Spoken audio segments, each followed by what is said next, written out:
Hey everyone, how are y'all?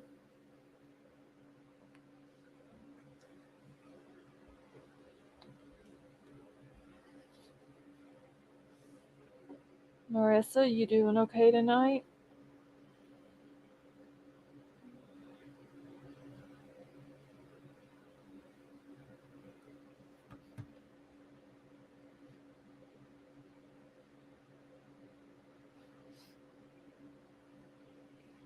And Leslie, I'm doing good, thank you.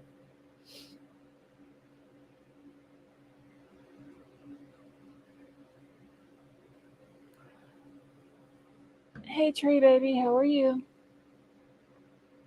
Hey Vaughn, how are you tonight?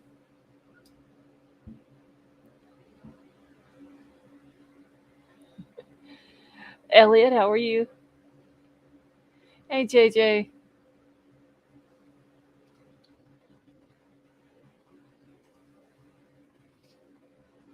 Sunset Gazing, how are you? Werewolf Queen, how are you tonight? Hey Emerald Queen, how are you?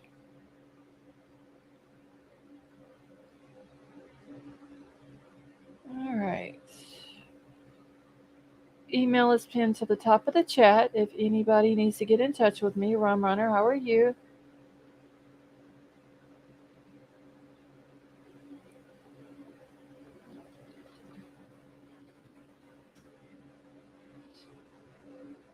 Let's see, if I move to the West Coast, it will be easier for me crack the code. Let's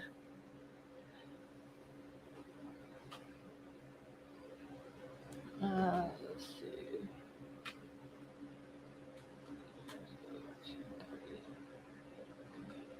Okay, 1 second, y'all. Trying to get Sleuthy on panel tomorrow night.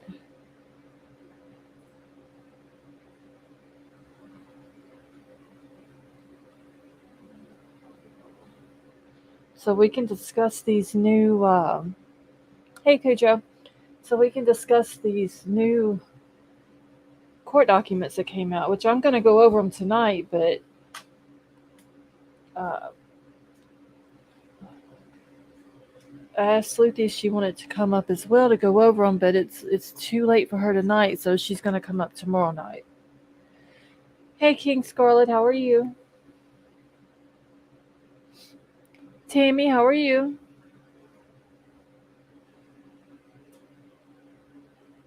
Patty, how are you? Making sure I haven't missed nobody. Hey, Titanium Build, how are you tonight? See, I love when Sleuthy's awesome, isn't she, Marissa?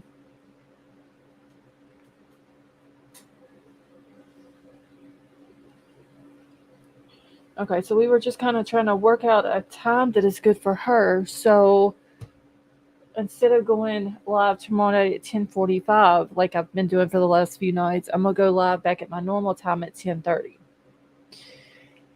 Sunset Gazing says, thank you to whoever gifted the membership. I listen mostly, and because my eyes are so bad by late night with the allergies, I don't always follow the chat. But thank you. Sunset Gazing, you are very welcome. It was more than likely Truth Finder, Crime Crazy, Vapor, or Trollbusters who has done it. Unless I've missed somebody else that's gifted the memberships. Hey Nina, how are you?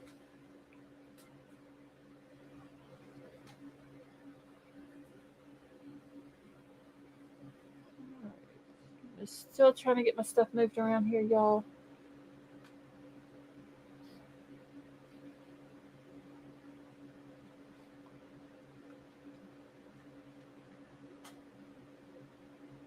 It is like I'm just running super late tonight. Nina, I'm doing good, thank you.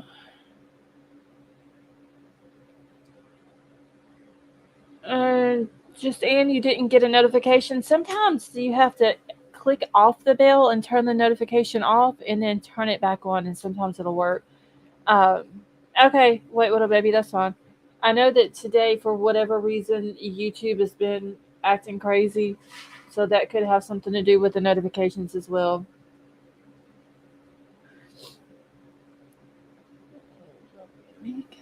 Okay. Tammy, yes, we are all doing good. Hey, Gregory, how are you?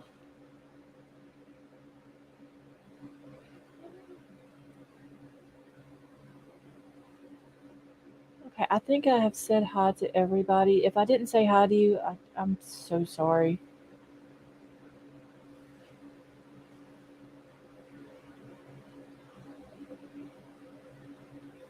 All right. Hey, Sally, how are you?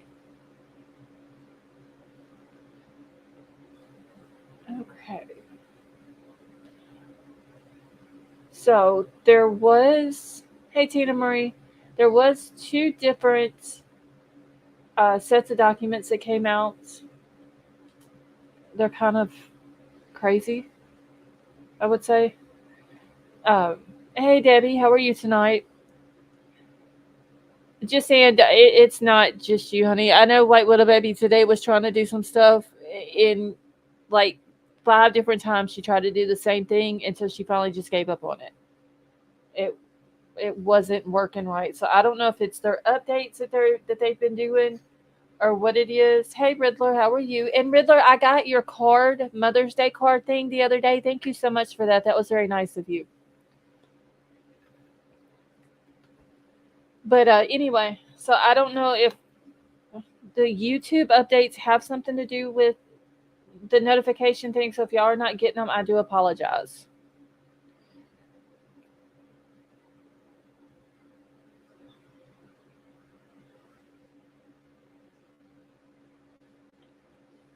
Okay, and there was something else. I forgot what it was now that I was going to say before I got started on these documents. Um, okay, so I did say that Sleuthy would be on tomorrow night to go over the documents.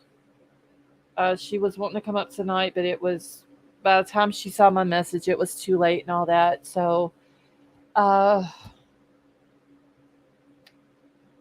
I'm gonna go live tomorrow at 10:30 instead of 10:45. That way it's easier for her to come up at that time. We're gonna go over the documents in great detail. Hey Izzy, how are you? Tad, how are you? There was something else I was gonna tell y'all, and y'all it just completely slipped my mind. Cricket's in the room. How are you? See, oh my God, it's an actual live.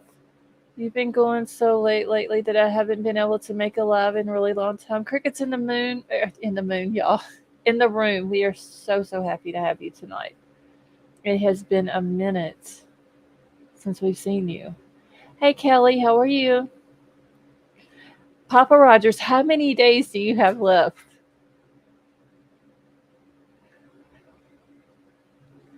I love the name though, and every time I see it, I want to laugh about it. Um, Big Al did tell me that he was going to try to drop by tonight. You still got 11 days left. Um, so hopefully he will get to drop in. But please, y'all keep him in your prayers if y'all don't mind. Hopefully, if he drops in, we can get him up on panel. I know everybody loves it when he comes up on panel and gives us his opinions on everything. Crickets, I'm doing good. Fighting the allergies and all that, but other than that, I'm doing good. YouTube help desk live chat laughed at me and refused to change it back or reset it. I mean, Elliot and me or White Widow Baby, we could have warned you that that was going to happen, but I honestly, I didn't know he was going to change your name. Emerald Queen Big Al is awesome. He really is. So hopefully he will get to join us tonight. Okay. Let's see what else is there.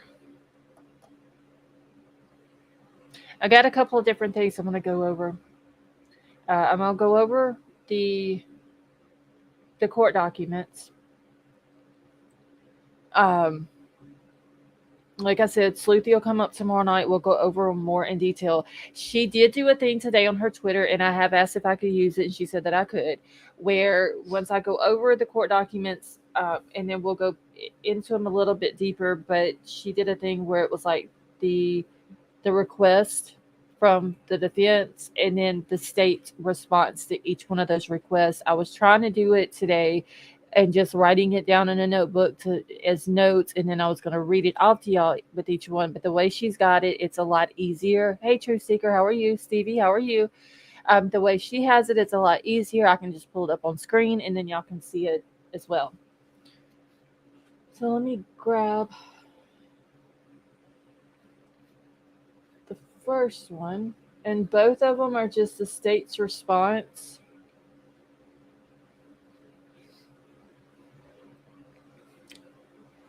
Wait, little baby, that's fine. Go ahead.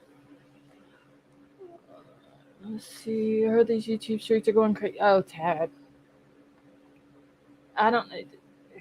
Crazy, ridiculous, rumors. That's another thing that I'm going to address tonight. People running with rumors saying that Xana was selling drugs and all this and that. One, there's no proof of it. Two, if she was, that is no reason for her to be murdered.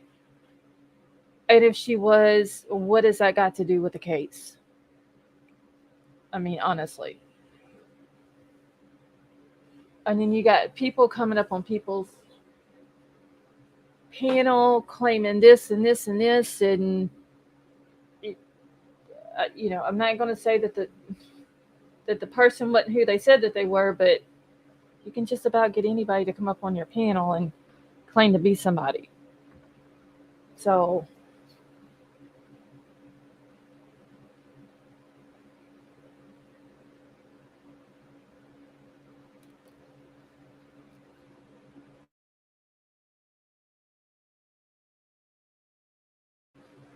let's see. The proof is trust me, bro. I mean, and the thing is, Hosanna's not even here to defend herself against these rumors, and it's ridiculous, honestly. Vapor, how are you? See, I just can't with some of the people. Marissa, I don't know what YouTube's just been crazy here lately.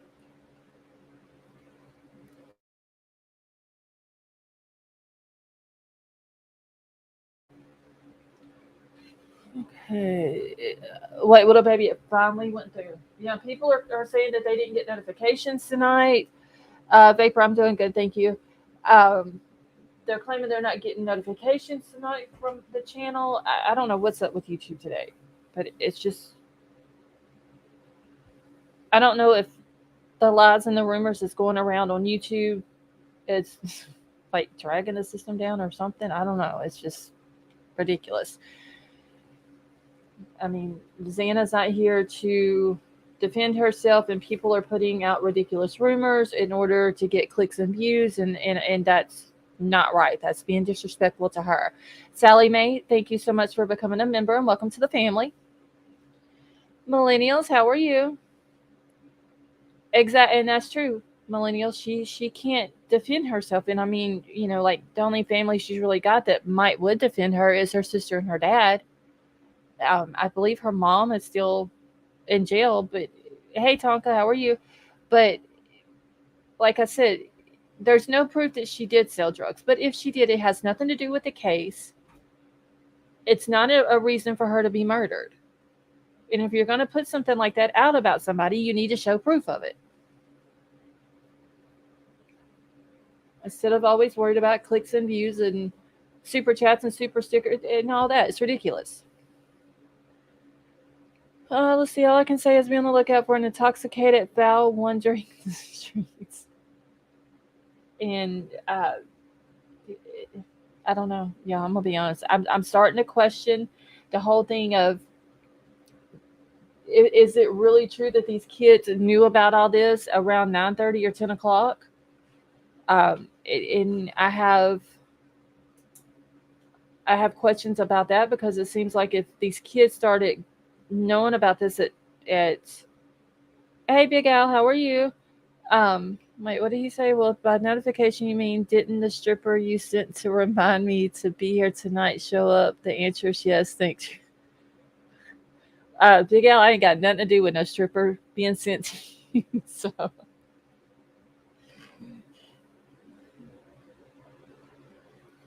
and I don't, yeah, it's just ridiculous. Anyway, like I was saying, like the 9:30 thing, there people are claiming that the kids knew that this was going on at 9:30. Well,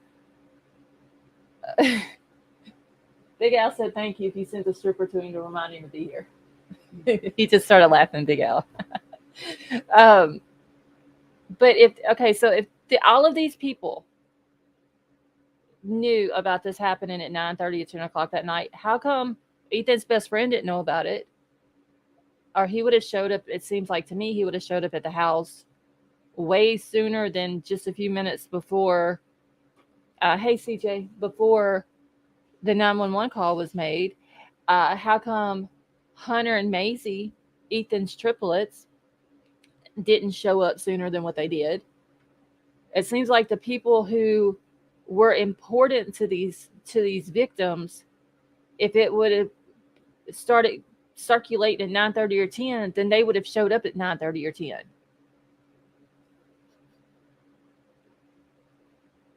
Oh, let's see these fuckers. Hold on, let me go. Let's see, these fuckers can go straight to hell and not correct the customary shocker on the way down. Even if Xana was selling, it's not a reason to trash her.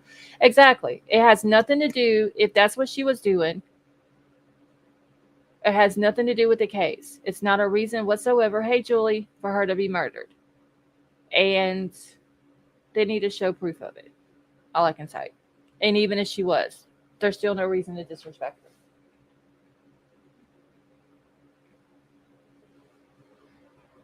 And then just because somebody starts a rumor and it goes and starts running rampant on YouTube doesn't make it facts. Stargazer, how are you? How come Kim WSU moms of kids didn't call 911? See, that's what and this was something I was thinking about today. If all of these kids knew about this at 9:30 or 10 o'clock, how come none of those people called 911 before 11:58? Hey, Lori and CJ, how are you?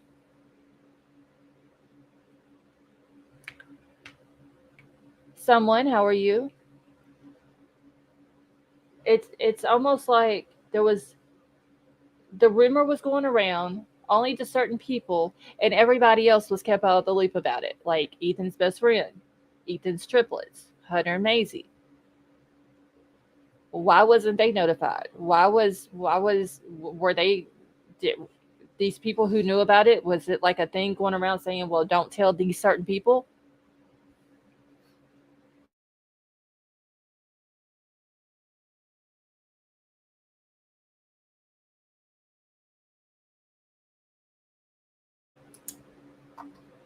Okay, Tech Death, how are you?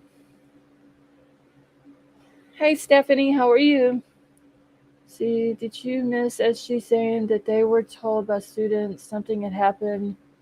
Person about the Gonzalez signal early that morning. Also, Stephanie, I did hear that, but did she say it was like at 9:30 in the morning?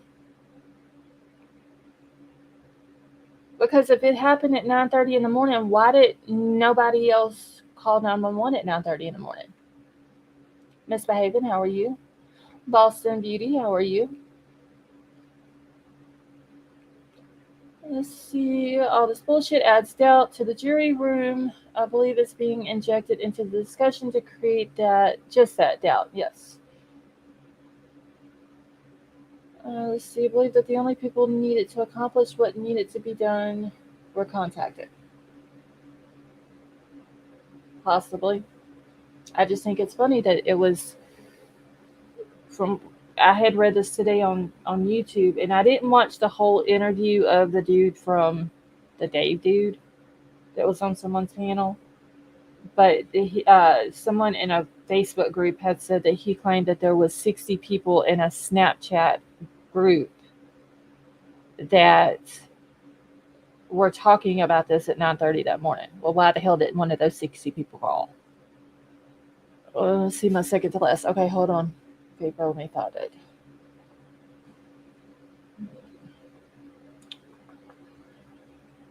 Let's see, like I said the other night, if Ellie can follow BK on cameras, then they can follow what was going on outside the house that morning. I mean, yeah, they should be able to see everything, everybody who showed up and what time that they showed up. And that was another thing I was thinking. Hey, Lady B, how are you? Is usually when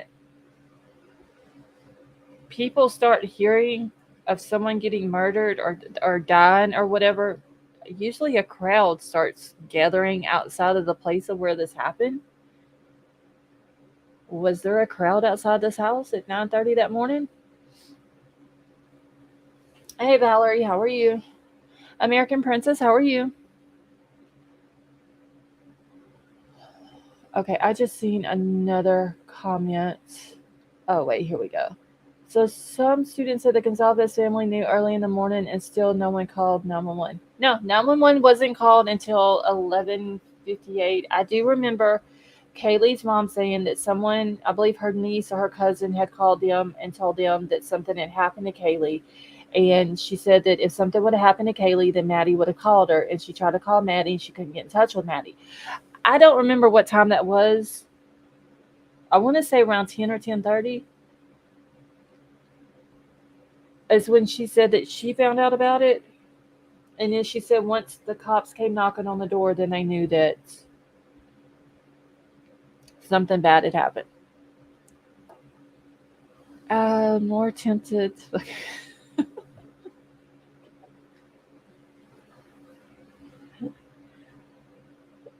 Crane Hill Gal, how are you? Yes, Lois, isn't that what the PCA said? Summon friends. Yes, Elliot, I believe so, but I don't remember if there was a time put in there. Hey, Heather, how are you? I'd have to go back and look. But I do remember something about summoning friends. But I wasn't that possibly around the time that the 911 call was made. See, the guy JR showed court documents on all the DA provided to BK as to what they claimed they hadn't received. Yeah, I have. Let me make sure I got the right one because there's two different states' response to the defendant.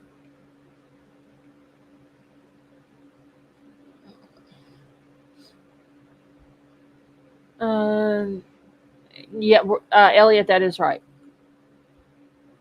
Uh, According to Banfield sources, the person that came in and found the bodies was Ethan's best friend.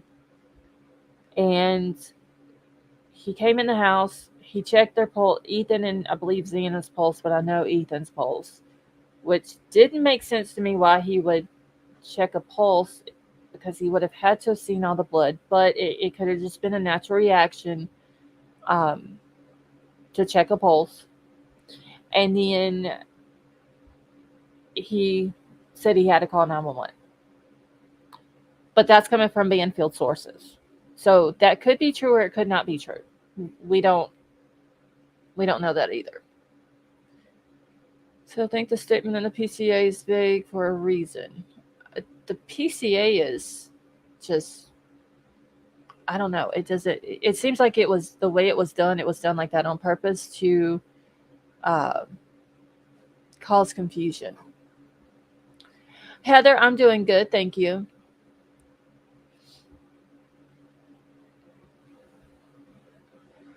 See, that's not on MPD website, but something else is. Wait, Iris, what are you talking about, honey? That's on their website. Let me make sure I didn't miss one of Iris's. Let's see.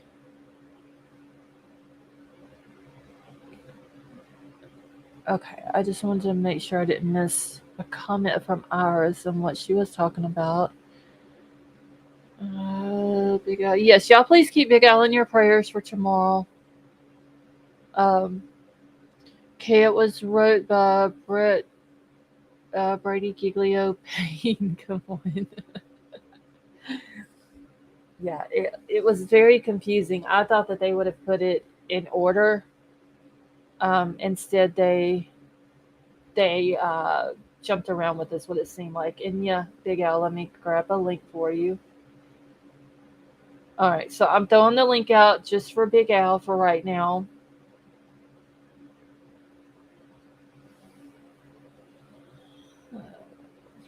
All right, and while we're waiting on Big Al to come up, if y'all have not hit the thumbs up, please go do so.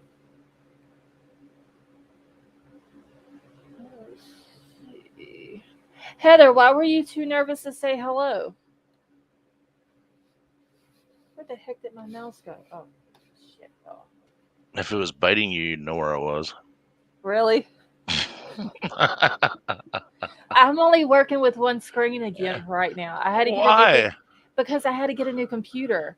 Uh, My laptop, the screen literally went green, whoa. and I couldn't do nothing but with the one screen that you had sent for me. Hmm. So I went to go get a new computer the other day, and we got a gaming desktop, and it came with.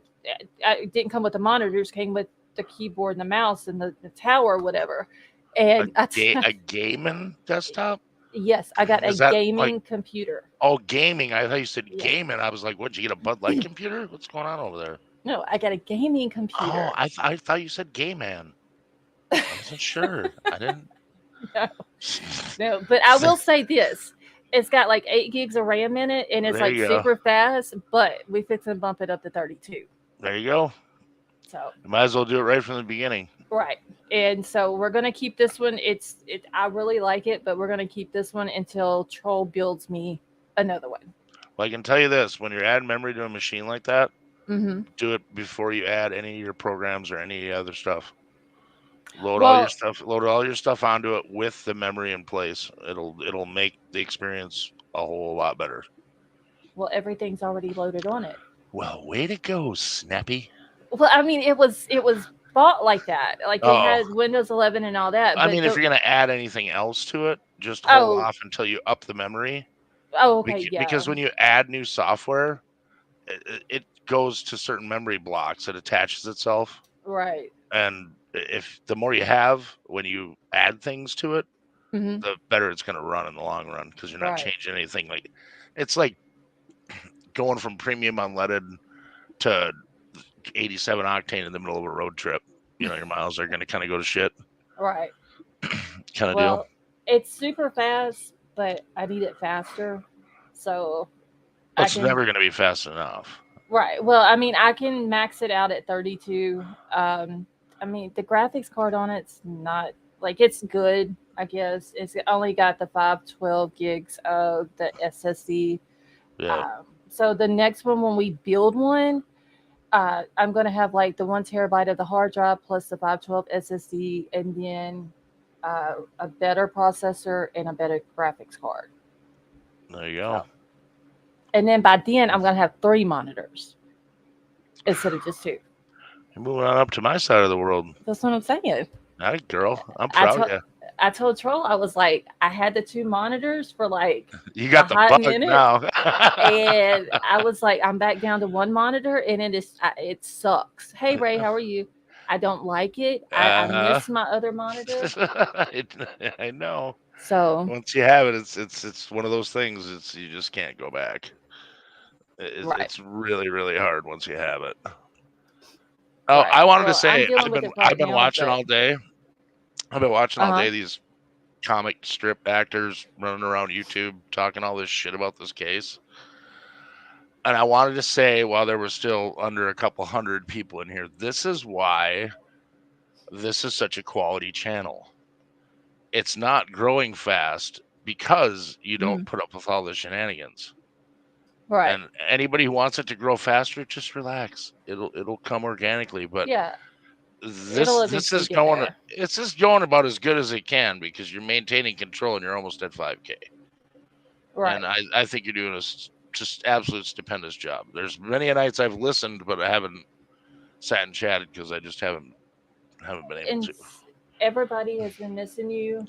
Uh, Oh, I appreciate that. I just and I didn't want to like put out in detail what was going well, on because it wasn't my business to do that. I just well, I asked everybody to pray for you. So that's why I asked for the link. I figure I'll let everybody know. I'm having it's a pretty simple procedure. They just stop your heart, shock you, and start it back up again. And But it's that's they not do it pretty all the simple, though. I mean, they they do it all literally the gonna stop time. your heart. They do I it all the mean, time. It's nothing that if you Google it, you're not going to hear about anybody dying from it. Really, it sounds yeah, scarier than it is. I mean, it's just basically my heart's my heart's been out of rhythm since November, right. and they had the test results, and But they didn't they they read them wrong or something they like that? somebody read them and put them in the wrong folder, and for 5 months they ran around like they had no idea what was going on. So now Wow. we know what the problem is. So now they're gonna have to fix it, and I appreciate all the prayers. I want nothing more than to be in here cracking jokes and lightening the mood, but I just haven't been able to do it lately. So hopefully after this, I'll be able to get some more time to come in and partake in the Hopefully, shenanigans, yes. Because I mean, because everybody I do misses miss you, and everybody.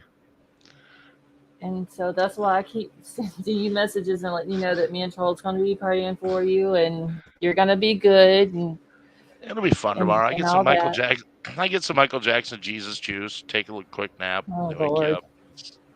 I mean, That's it's about it. usually like the best sleep you get sometimes I is when think they it got to put you probably out will for be. surgery.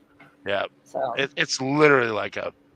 I I think the last time it was like 14 minutes. oh wow. So it's literally, I mean, they knock you out, they hit you with the fucking shock paddles or whatever the hell they do it.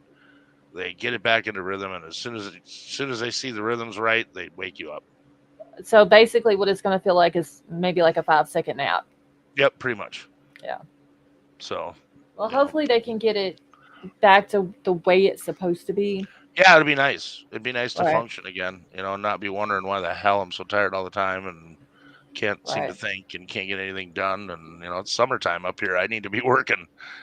Oh This yeah. is Yeah. this is the time of year where we need to be rocking and rolling, and it's happening fast up here. I mean, the snow melted, and it went from 11 degrees with a foot of snow on the ground to 80 degrees and all the snow and ice off the lakes and all the snow gone in 5 days.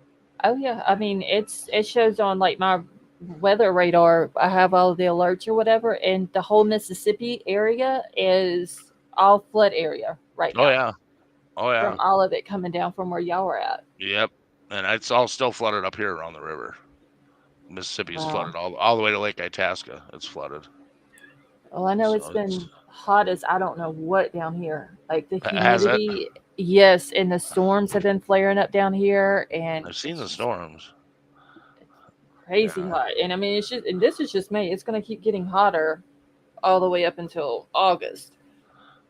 Well, I don't want to take over. I just wanted to, before you really got started and got heavy into anything, I just want to tell everybody thank you Oh, and you're welcome. let everybody know what's going on. Because I know it sucks when somebody says, "Oh, something's going on," but I can't tell you, blah blah blah. And I appreciate Yeah. you keep my confidence. That's a huge thing for me. But Well, I'm the not too only worried about letting people know what's going on. It's just the only people that I told was White Widow Baby and Crime Crazy, and that in White Widow Baby had asked me, just send prayers out to you, and now I told you that today. But it's your story to tell, and yeah. I just ask for prayers and try not to go into details. So, but I I am think glad that you came up. I think White Widow Baby is more worried that I'm just a mod that's just taking a vacation and slacking. That's what I think. I don't know. She was worried about you whenever I told her, what was going on. She's like, "Oh my God, please, send my love and prayers to him and all that." So, That's because she secretly loves me. well, Sleuthy is going to be up here tomorrow night. Is she? Right on. Yes. I asked her if she wanted to come up tonight, but she didn't see the message in time, and it was too late for her. So she's going to come up tomorrow night. We're going to go over these documents that I'm going to talk about tonight.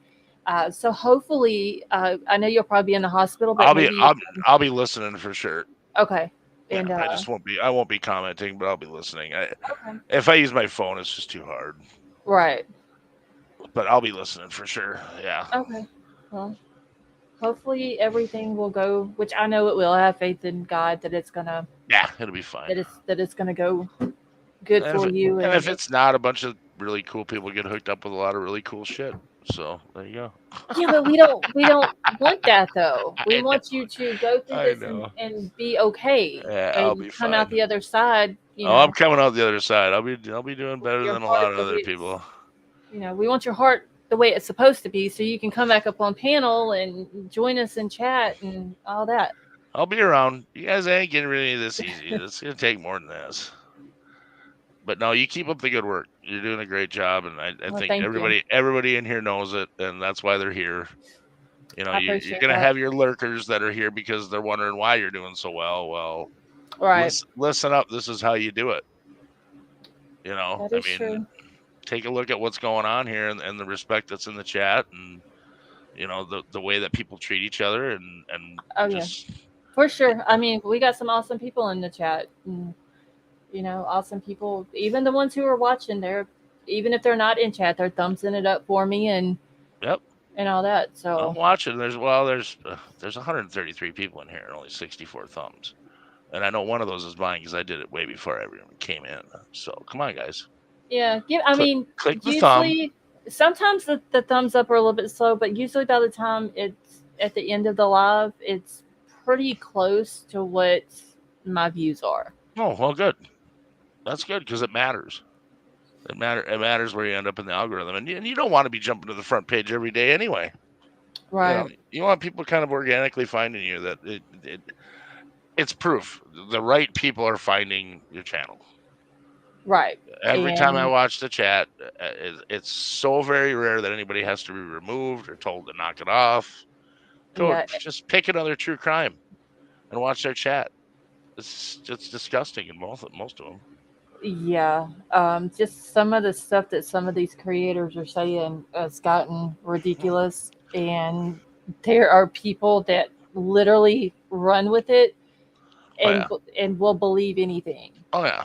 They'll tuck it And like a football and run for the end zone. right, They want to be first. They want the clicks. They want the views. They want the scuttlebutt. They don't really exactly. care about the family or the victims or the people that are involved that have to live with No, this shit every day. I mean, like them saying that Xana was selling drugs. Yeah. There's no proof Well, of it, but if she was, what does it have to do with well, the case? That's no reason for her to be murdered. I But mean, why say it if there's no unless proof? she had a drug deal go wrong with the cartel, but I highly doubt it. Right. And And Kohberger's still the number one suspect for a reason. So, right. I mean, I honestly think the defense is throwing shit out there and seeing what will slide down the wall long enough to get Hmm. people looking away or having some sort of doubt. Because it's that little bit of doubt that'll keep him from being executed. Right. And he's got another attorney that's been added to his team, and this lady is supposed to she claims that she's the best criminal defense attorney in the state of Idaho. Oh, they're all the best. Uh, That's not saying much. What's their population? Like 35? uh, There's not that many people in Idaho. it's not a whole lot. I think it's Yeah. mostly what farmland up Yeah, there. it's a lot of Open. farmland, a lot of mountains, a lot of unusable land. Right. So yeah, but that's that's what she's claiming, and she's been added as his co-counsel now. So CJK says, what's fueling the odd rumors? Probably somebody looking for attention. yeah, That would be my guess. They want to more get than to the likely. front of the line and they want everyone to click this, click that. It's what's happened to all these other crazy weirdos that came out, and all of a sudden they're gone. Right. It's all Everything they for said is all bullshit. 5 minutes of they want their 5 minutes of fame, and then for whatever reason these people just all of a sudden now want to come out and talk, and it's they always end up on certain people's panels Yeah, for it's kind of whatever funny how reason. that works, isn't it? Yeah, It's it's so it's really weird how that always works. yeah. Werewolf Queen, thank you so much for that super chat, and she says love for Big Oh, Al. thank you. That was Very very sweet. nice of you. I appreciate it. All right, I'm gonna let you get back to doing your thing. All right. I'll be around for a little while longer, but I got a Yeah. meeting tomorrow, so I Try to don't get know some how late rest. I'll be. I'm gonna try and rest. Okay. Yeah. Try to get your rest. Make sure as soon as you feel up to it, just let me know that you're okay. Yeah, as soon as I get home and I get back to devices, I'll shoot you a DM on Okay. Twitter. That'll work then. Just know All me and right. Troll's gonna keep you in our prayers. Everybody in the chat is gonna be praying for you. We'll be fine. Hold on, wait. Charles saying something. What? Charles said he hopes that you get to feeling better, and he's going to be praying for you. Okay, pray for a hot nurse, troll. He said pray for a hot nurse. He gonna say he gonna pray for two. Well, I do have two hands. There we go. They can only stop me playing grab ass with one at a time. Oh my god, I can't with y'all. It's the anesthesia, I swear. All right, guys. We'll talk soon. All right, well, try to get some rest tonight. All right. All I'll right. see you in the chat. Bye. Okay. Okay, y'all. I can't with Big Al and Troll together, y'all. Okay, let's see. There was a couple of people that came in. Princess Megan, how are you? Gina Marie, how are you doing? Let's see. Cricket Moon, how are you? Uh, Deanna, hey, how are you tonight? Let's see. Bounce around because I'm not really sure what other channels are being ugly against each other. Sad. Somebody else I seen come in. I don't. But Thea, how are you?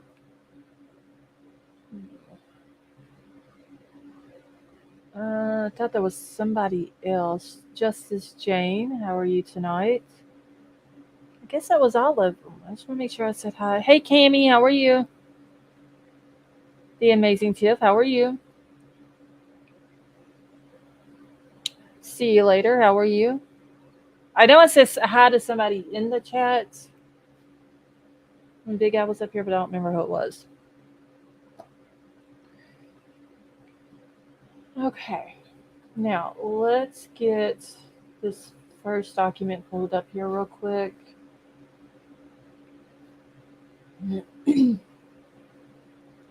The Amazing Tip, I'm doing good.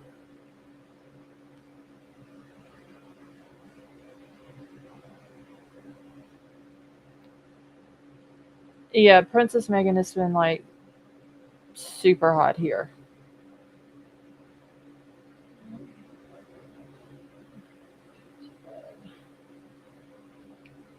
Okay.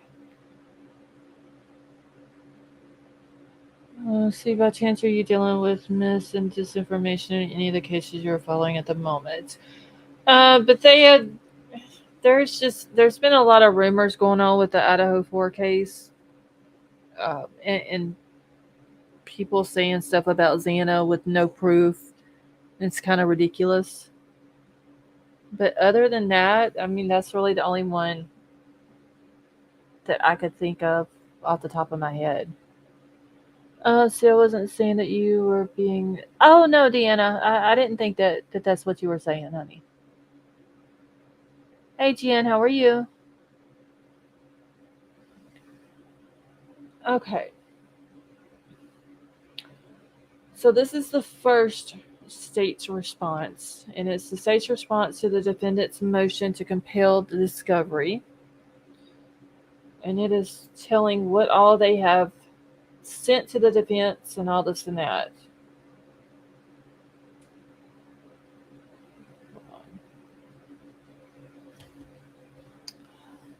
See, I know you said that. I don't know why people. The amazing tip. I don't know. I don't get why. And like I've said it probably 100 times tonight already. So if she was, it has nothing to do with the case, and it's no reason that she was murdered. And if they're going to say stuff like that, they need to show proof.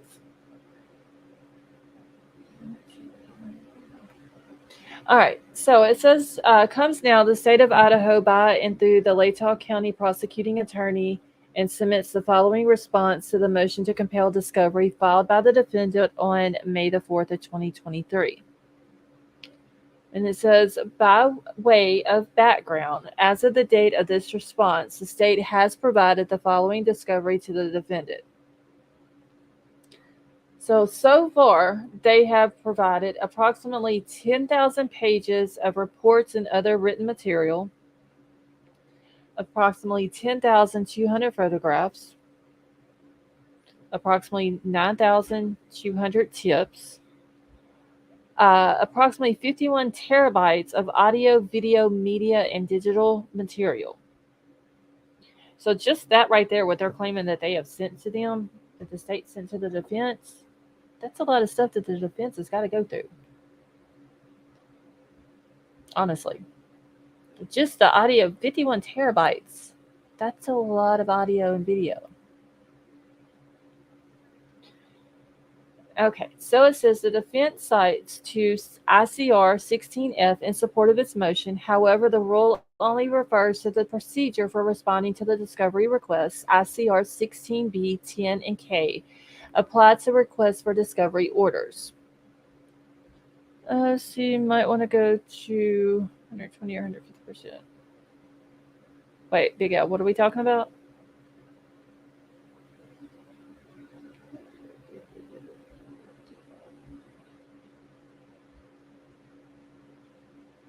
Oh, never mind. I know what you're talking about. Hold on. Okay, can y'all see that okay? Is that better? I don't know if I can do it at 150. I don't know if I'll be able to. Oh, wait, yeah, I can.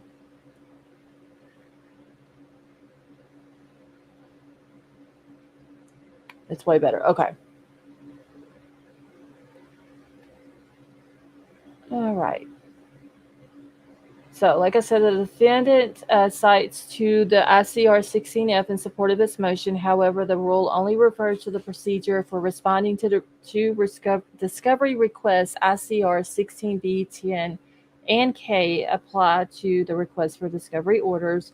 With the above in mind, the state respectfully submits the following specific responses to the items 1 through 6. So the state has disclosed all of the items that it is aware of relating to the search warrant and the arrest of Bryan Kohberger in Pennsylvania. The state is unaware of any body cam and dash cam footage beyond what has been disclosed, and on information and belief understands that there is no body cam footage. So how is there body cam footage sent over, but then there's no body cam footage?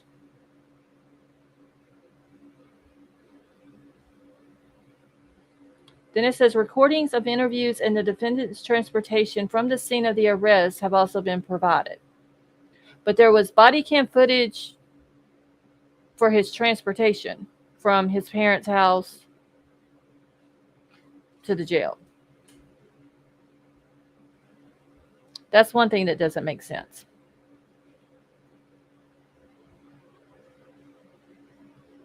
Numerous lab reports regarding forensic evidence collection and analysis of items recovered from the defendant's parents' home, trash cans, and other receptacles, and the defendant's vehicle, which have been disclosed to the defendant. These reports include items from the FBI laboratory in Quantico, Virginia, as well as the Idaho State Police Lab.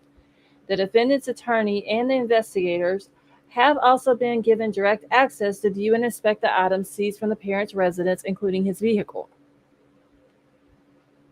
Hey, No Fear, how are you? So, if they have direct access to inspect the items that are seized, then why is she not going and looking at the items?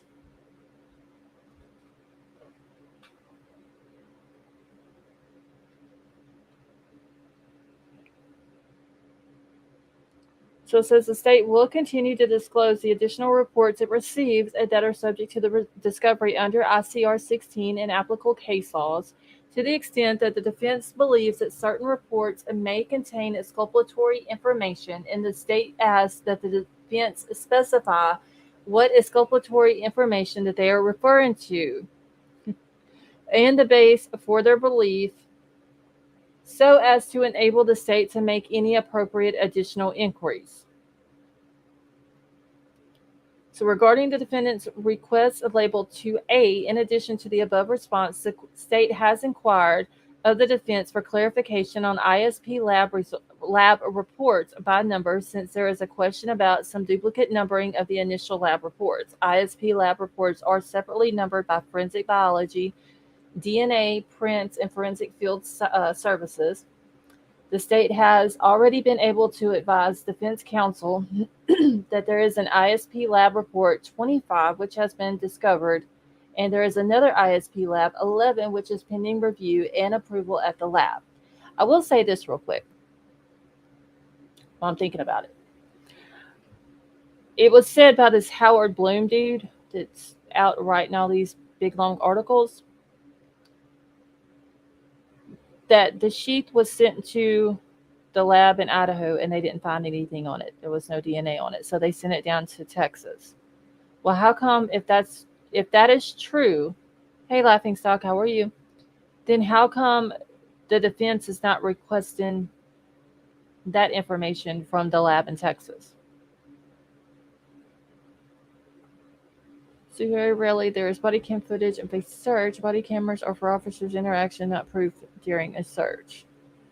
But it just seems like they would have had some kind of video footage of them going into this house and raiding the house basically. And no, I'm not saying to trust the Howard Blum guy. Bloom, however you say his last name. No, I'm not saying to trust him. Laughing Stock, I'm doing good. Thank you. Video footage and body cam are two different things.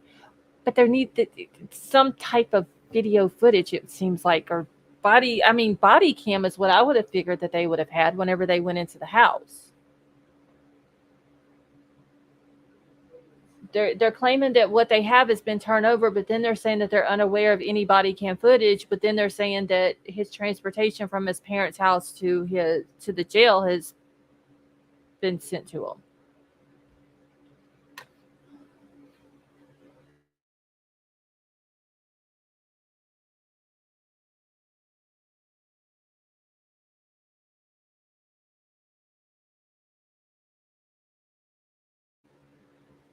Okay.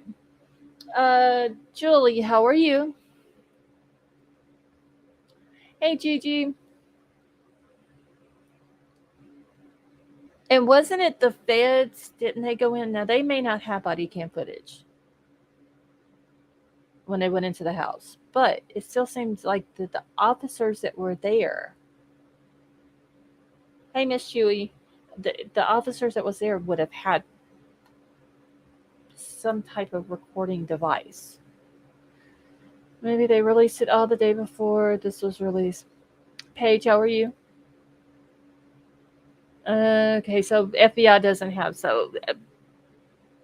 Think FOIA. If they created evidence with a video camera during the search, it would not be available to the public, nor would they advertise it.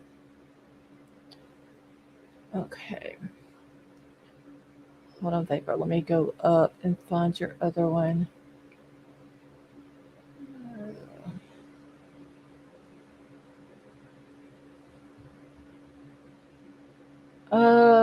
Okay, wait. See, in all actuality, it could be a reason, it could be related to the case, but in my opinion, if the reason for the murders, the killer would have gone for Xena and wouldn't have gone upstairs.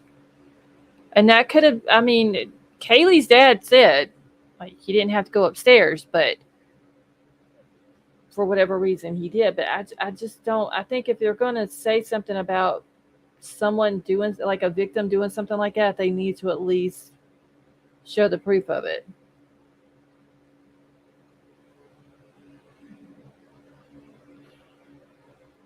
Okay, hold on just a second.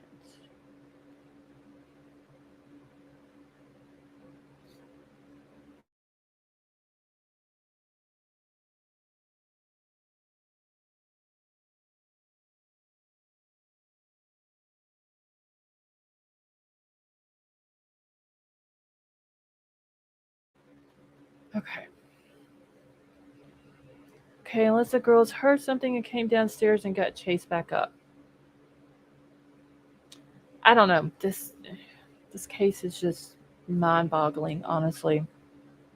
Mooch, how are you? And I see that message, Mooch. I have chat is going by so fast right now that I probably have missed some of your comments.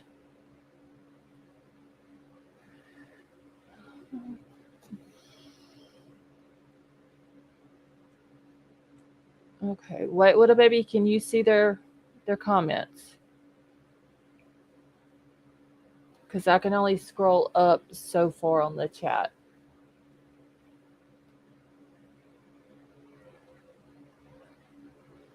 All right. Let's see.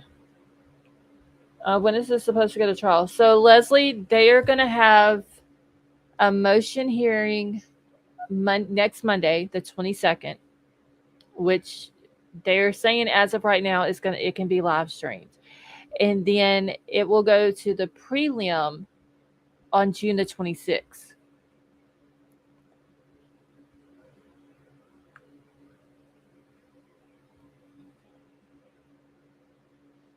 And Leslie, you're very welcome.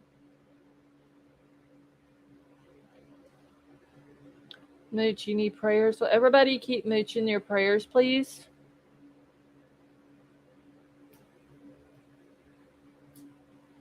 Okay, I know I didn't finish out this last. Let me find out where I stopped at. Okay, so they're saying that the ISP lab report 25, which has been discovered, and there is another ISP lab report 11, which is pending review and approval at the lab.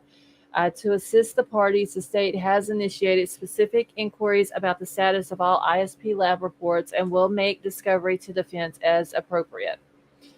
So, number 3 is saying that the state has provided recordings of MPD Detective Payne's interview with Mr. Kohberger to the defense. The state will provide any related reports and/or notes as they are received and reviewed.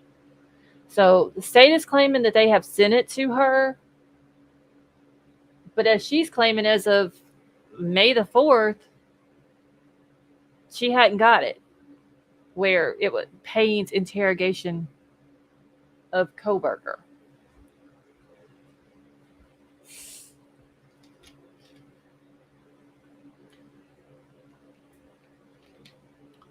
So Number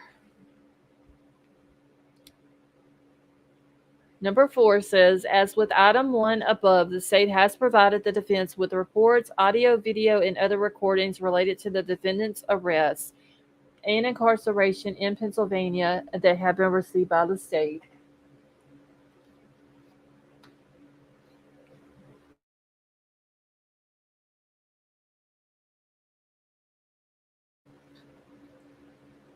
Okay. Hold on, y'all. I had to mute out for a second.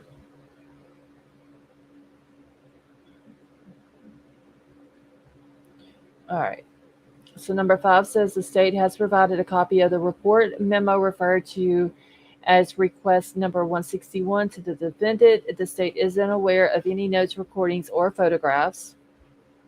And like I said, Sleuthy did do a side by side request and then the response. So I'm going to pull that up here in just a few minutes and show that it's a lot easier to compare the two like that, the way she has it. Number 6 says the state respectfully submits that training records of specific officers are outside the scope of ICR 16 unless and to the extent that the officers will be offering expert testimony, which is discoverable under the ICR 16B10. The state is willing to reconsider its position upon a proffer by the defendant as to each officer under ICR 16B, showing substantial need in the preparation of a defendant's case for additional material or information not otherwise covered by this rule, and that the defendant is unable without undue hardship to attain the substantial equivalent by other means. In the event of such a showing, the state asks that the court enter such protective orders as may be necessary and appropriate to protect the confidentiality of the personnel records and other sensitive information. Which is where she was wanting all of the people who worked at the lab and all of the officers that was involved in the case. She was wanting all of their information. Let's see, thing is, if all relevant evidence is not provided by prosecution, it leaves a wide open door for a mistrial. Ray, it's going to end up causing something bad with this case and him potentially walking. And when that happens, a lot of people are going to be upset.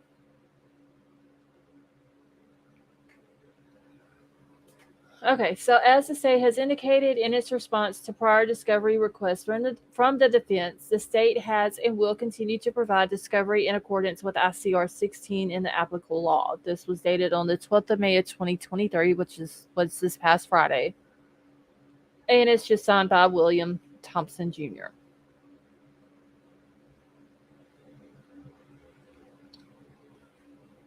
And then it just shows that it was sent to Ann Taylor, that they e-filed it to her. So this is only going to become more crazy. I look for more court documents coming out this week, especially with them doing this motion thing Monday. And then the trial, the prelim is only, what is today, the 15th? 41 days, almost 40 days from now. So a little over a month that we've got for the prelim. So I look for a lot more court documents coming out in the back and forth between the state and the defense and everything else. All right. Heather, it is very, very messy. Very messy. Okay, I'm going to jump over to Twitter real quick and I'm going to grab that off of Sleuthies. And White Widow Baby, do you have Sleuthies' Twitter link? If not, I can. Wait. Well, I had it. Okay. You got it. Okay, well, if you got it, then I'll let you post it if you don't mind. And if y'all don't follow Sleuthy on Twitter, please go do so. Because like I said the other night, thank you, Big Al. She looks into a lot of stuff, spits a lot of facts out, a lot of good information. So Big Al and White Widow Baby have both posted her link in the chat. Now I just gotta find a thing here. Okay.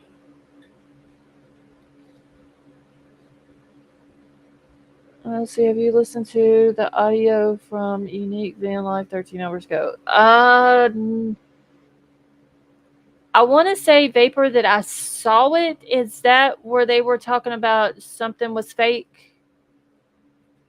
Unless I have the link to your command. Yeah, I do need to put her thing in my commands. That would be a lot easier.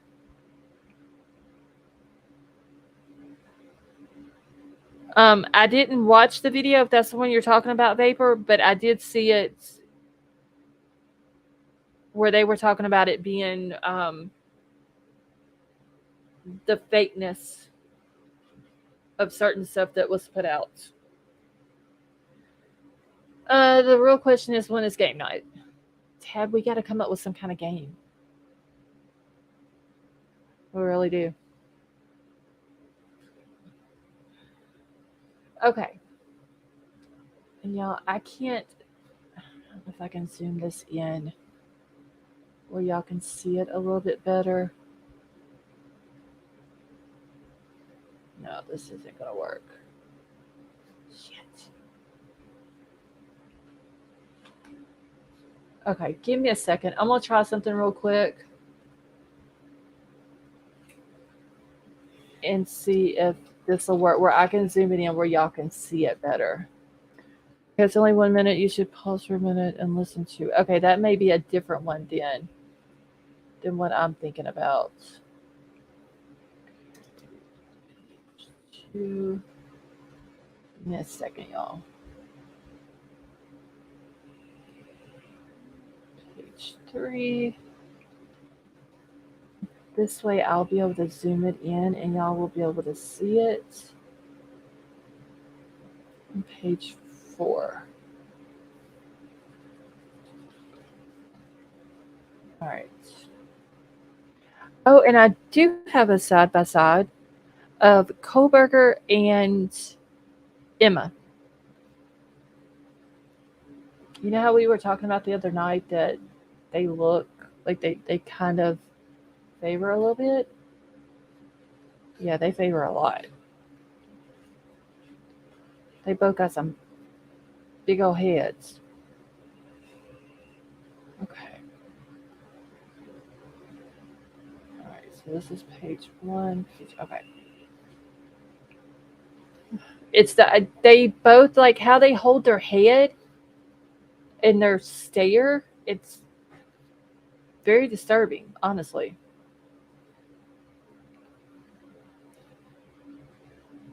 Okay.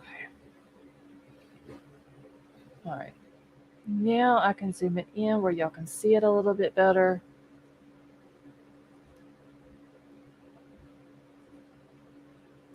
Okay. Can y'all see this okay?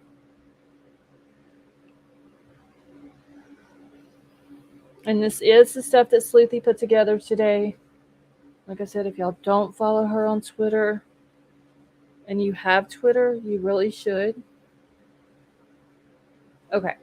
So the request was number one, Mr. Kohberger requests an order for the state to disclose the following items included in the defendant's first supplemental request for discovery, which we had went over this the other day when she had did the motion to compel.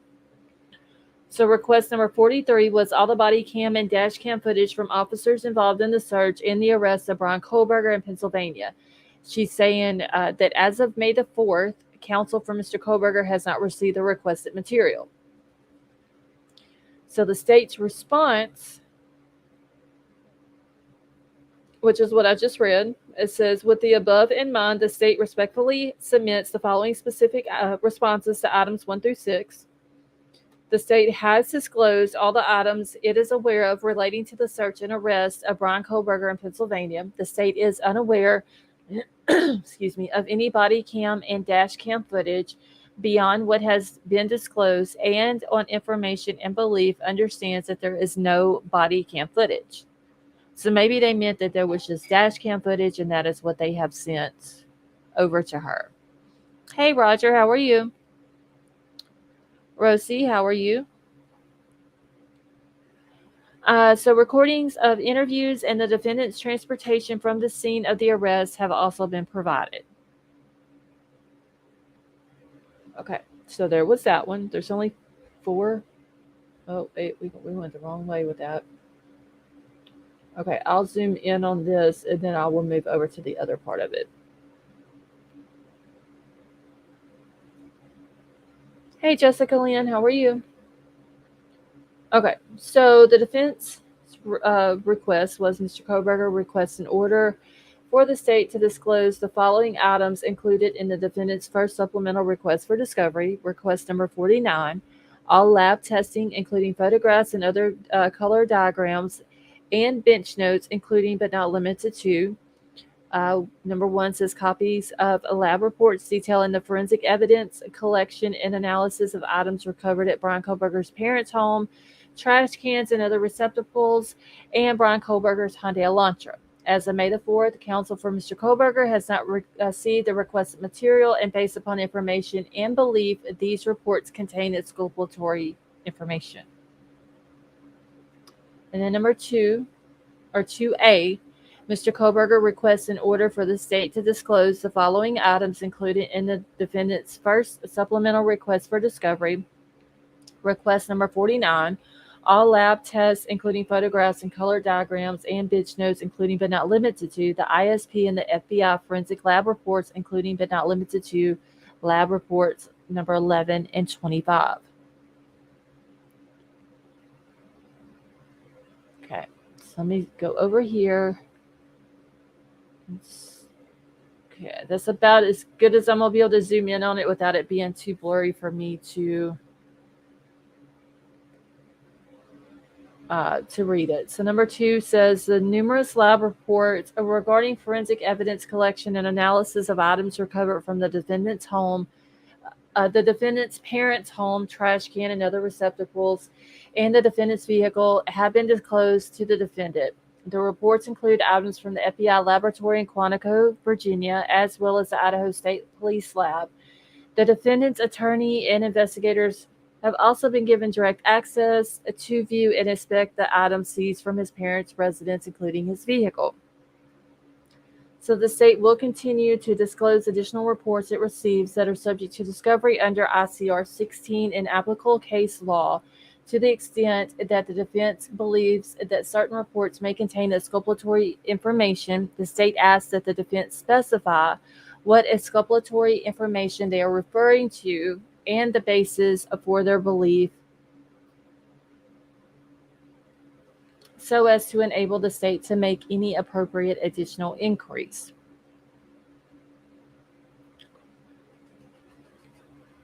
And then it says, regarding the defendant's request labeled 2A, in addition to the above response, the state has inquired of the defense for clarification on ISP lab reports by number, since there is a question about some duplicate numbering of the initial lab reports. ISP lab reports are separately numbered by forensic biology, DNA, prints, and forensic field services. The state has already been able to advise defense counsel that there is an ISP lab report 25, which has been discovered, and another is ISP lab report 11, which is pending review and approval at the lab to assist the parties. Hold on, I got to move this over because this little thing is in my way down here.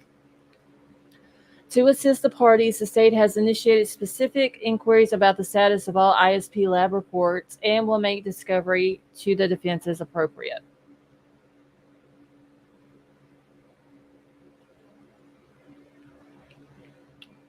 All right. Hey, Kim, how are you?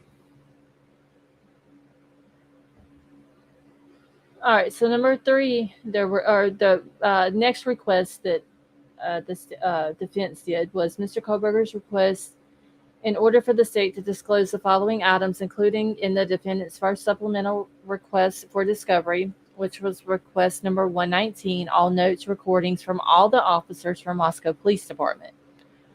As of May the 4th, counsel for Mr. Kohberger has not received recordings and notes from the interrogation of Mr. Kohberger by MPD Detective Payne. So it seems like she got all the other ones from all the other officers, but just not Detective Payne, which I wonder why his wasn't sent in if all the rest of them were. And then number 4 says Mr. Kohberger's request in order for the state to disclose the following items, including in the defendant's first supplemental request for discovery, request number 115. So all police reports, audio, video evidence, and any recorded statements related to Bryan Kohberger's arrest and incarceration in Pennsylvania. And as of May the 4th, she's claiming that they still haven't gotten that as well. So the state's response to that was that the state has provided the recordings of MPD Detective Payne's interview with Mr. Kohberger to the defense. The state will provide any related reports and or notes as they are received and reviewed. And then number 4, they responded with item 1 above. The state has provided the defense with reports, audio, video, and other recordings related to the defendant's arrest and incarceration in Pennsylvania that have been received by the state.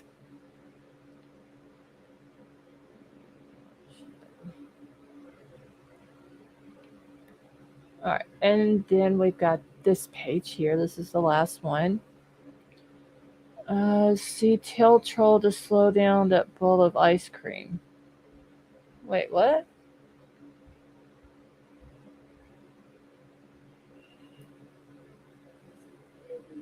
Oh, do y'all hear the spoon or whatever? That's my son in the living room. Vapor, you had me confused there for a second.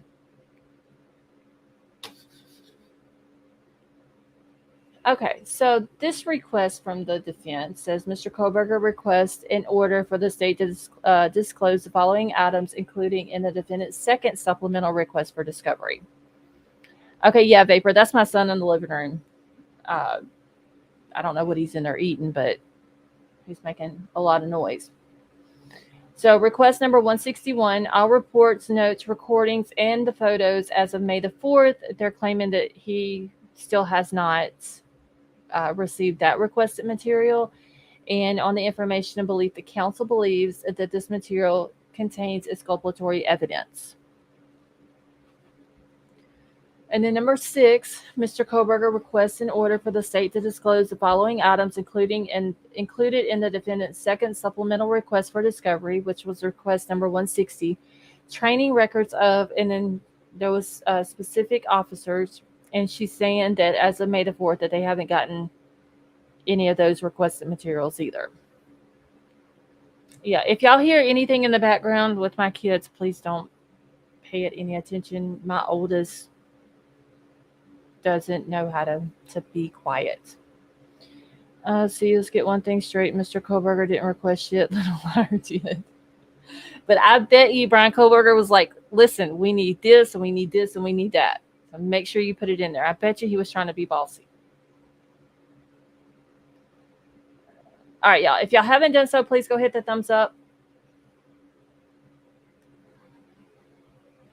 All right, so the response from the state was number 5, the state has provided a copy of the report, the memo referred to as request number 161 to the defendant. The state isn't aware of any notes, recordings, or photographs. Number 6, the state respectfully submits that training records of and the specific officers are outside the scope of the ICR 16, unless and to the extent that the officers will be offering expert testimony, which is discoverable under ICR 16B10. So they don't act like they want to send over the request number 160. See, little R to BK, sit down in the corner, little boy. I got this. That honestly, I can see that type of conversation going on between them, and then you add in this new attorney who seems like she's very headstrong and is not going to let a man talk to her like that as well. And it's kind of like he's going to get upset because he's going to think they're double teaming him, and he's very narcissistic and he has a control issue. And I don't think he's going to like that too much. Let's see. Do we know what 160 is? No, it just says training records of, and then there was specific officers. Thank you, Rosie. There was just specific officers that I guess she had named, and they didn't want to put those names in here. But other than that, that's all we know. That what 160 is, just training records. Let's see. I'm due for my ice cream today. Okay. Some observation on the subject, and I have receipts. Okay, I'm just trying to catch up. Okay, so I do want to thank Sleuthy for putting this together. I was literally, like I said, trying to make the same thing but do it in a notebook, and then y'all wasn't going to be able to see it because then all I could do at that point is just read it off to y'all. She made it so much easier, which is an awesome thing. Okay, so let me go grab the next state's response. See, I can't remember what source did it come from that BK had control issues. Oh crap, Lori and CJ. Was it? I want to say it was. I know the girl, the Tinder date. Didn't she say something, or was it the Casey girl that was his friend? Didn't they say something about it?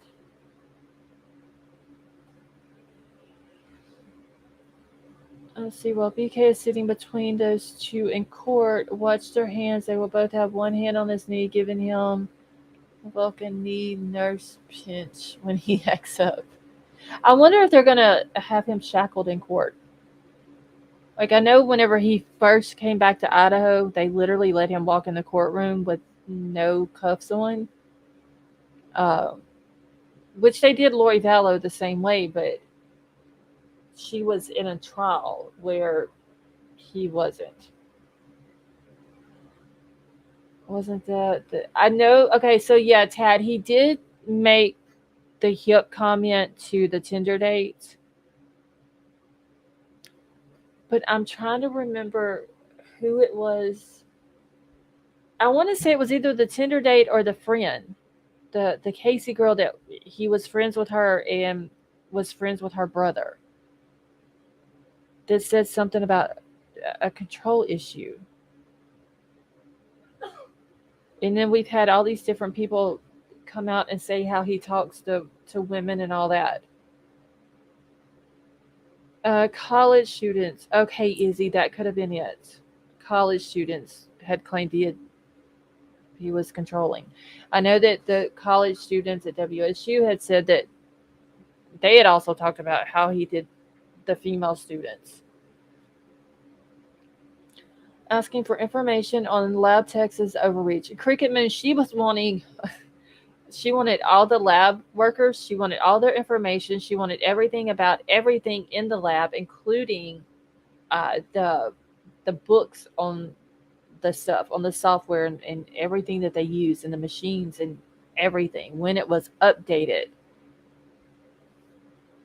everything that possibly could have any type of information on anybody that worked in that lab and anything that was inside of that lab. She wanted the information on it.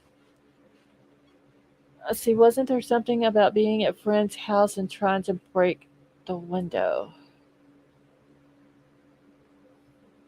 Uh, Wait, which friends, Tad? Do you remember?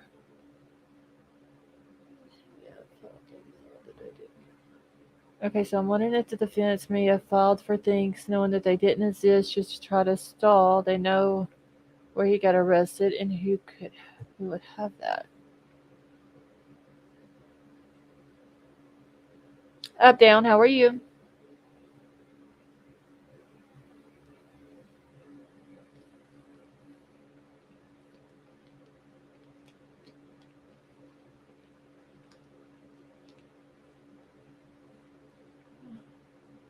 I don't know. I'm pretty sure it's one of Ann Taylor's tactics that she's doing all this.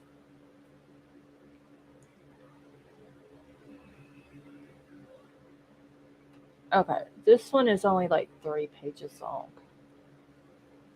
It's not super long at all. Warrant results sent to both sides automatically. P Fox, I think they send it over to the prosecution, and then the the defense has to request stuff. If whatever she requests, that's all I believe they have to send to her. Could be wrong, and maybe legally they are supposed to send everything, but I know that they have to send everything that she requests. And let's see, they can't say that she isn't earning her 200 an hour. I mean, Kim, honestly, yeah, I don't think that she's going to be the type of defense attorney, even though she is a public defender. I just don't think she's going to be the type of defense attorney that's going to lay down and just not work for her client. Let's see, there's right. They should be just sit to both. That way, nobody's waiting, and that is true. It would probably get rid of all the stalling because the defense can't then say, "Well, I've requested this and they haven't sent it. I'm still waiting on it." Whatever went to the state should go straight to the defense as well. Let's see, are there not signed receipts when prosecution sends information to the defense? Heaven Star, I don't know how they send this stuff. I'm pretty sure digitally they would send it to them, but I don't know if there's hard copies of stuff that they have to send to them as well. Okay, so Little Liars angling to discredit anything that the lab puts into the trial based off the fact that they couldn't find a touch DNA on the sheet. Honestly, I mean, that could be it. I don't know where she's going with it. I think she's going to be one of these that, you get these attorneys that you can read where they're going by what they're doing. But she's doing a lot, so it's kind of hard to read how she's doing things. Hey, S1, how are you?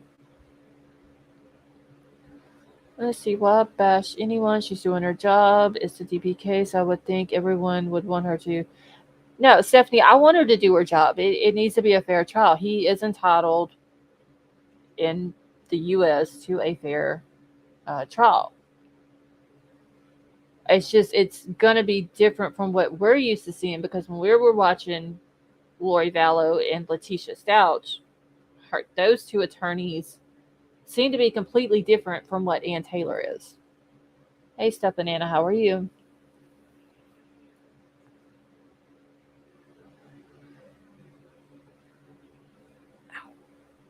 Okay, let me grab this next one.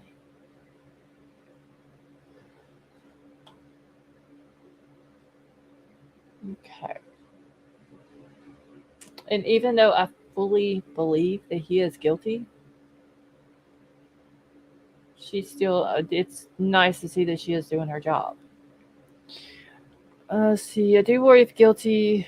See, she gets him off on technicality, to be honest.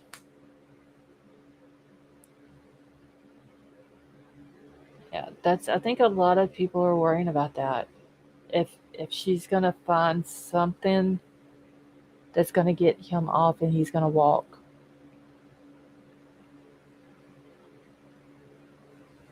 Okay, so the amazing tip said that there are records of everything that the defense receives. Feels like she had figured out how to use the gag order to her advantage. She's really doing an excellent job. Let's see, in my opinion, there's great reason why DA isn't releasing the special DNA, possibly because they have way more evidence and don't need to use the DNA to prosecute BK.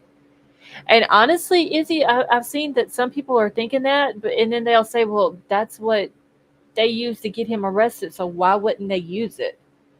But if there's something that they could use that's more, I guess, more powerful in the case, it would make sense that they wouldn't use the DNA. But I don't know. I mean, that is what they're claiming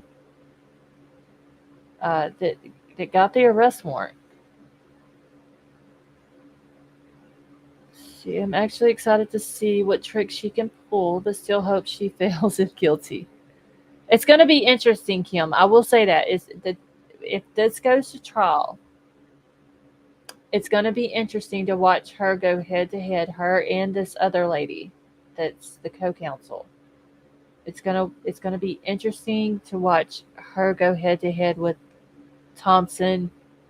Uh, what's his name? Jeffrey Nye and Ingrid Beatty. It's going to be a very interesting trial. It's not going to be dull. It's not going to be boring. I think it's gonna, everybody's gonna be right there, all ears, listening to every word that is being said by both sides. Obsessed for Disneyland, how are you? Especially because so far it seems like it was Keystone Cops that may have messed up bad early on. Yeah, I think there was some things that they messed up on. Um, Saying there was a target, then it wasn't a target. They claimed that they had evidence early on, like 3 days into the investigation. They had evidence early on that it was a targeted attack and that there was no threat to the community. And honestly, if you don't have a suspect, Riddler, have a good night. If you don't have a suspect, how can you say that there's no threat to the community? That makes absolutely no sense because if you don't know who the person is that done it, that person can be literally living next door and could possibly do it again.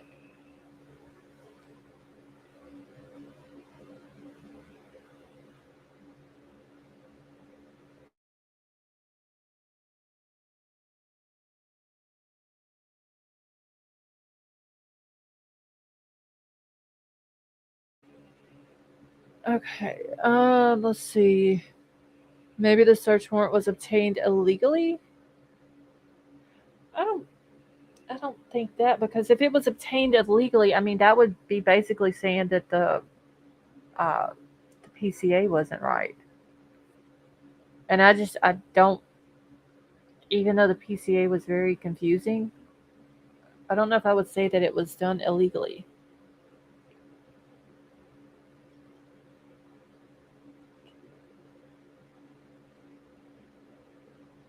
Hold on just a second, y'all. Let me read this message.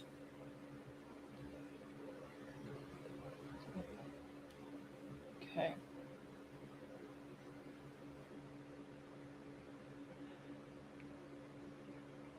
Let's see. In my opinion, stalking someone by phone, being in the vicinity 12 times while living 10 or so minutes away from each other is not enough. I mean, if you think about it, up down, Brian was, before the murders, was in Washington, what, 3 or 4 months? So they're saying 12 times. You're looking at about once a week that they're saying that he was in that vicinity. Now, I will say that if someone is stalking someone, in my opinion, I would think that it would be an everyday thing that he would be in the area, uh, go into their job, which the Mad Greek has said that he was never there. They could be only saying that because they don't want to associate their business with his name, which I understand, but I honestly don't think that the public would hold that against them. But they could be doing that because of that reason. I think it would be a lot more social media. They would have found more on social media. Hey, Treasure, how are you? I just think it would be a lot more than 12 times in the area for the most part. In my opinion, BK is literally shitting his pants, grabbing onto straws, wondering what route to take with fighting the DA with all that they seem to have against him as Judge granted warrants. Hey, Vinny D, how are you? Chief Justice for the Idaho 4, Kaylee, Maddie, Xana, and Ethan. Crime Time, how are you? And yeah, I'm not. That is true. He wouldn't be in jail if it was done illegally. Um, I'm not. I don't. I don't think it was done illegally. I just think that the PCA was done very confusing, and I think it was done for that. I think it was done like that on purpose. But for whatever reason, the judge granted the arrest warrant.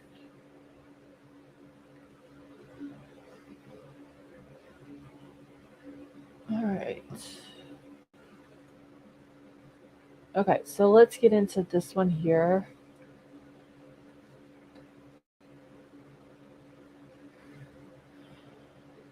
And I don't know why my chat keeps getting back on top chat, but I've probably missed some comments.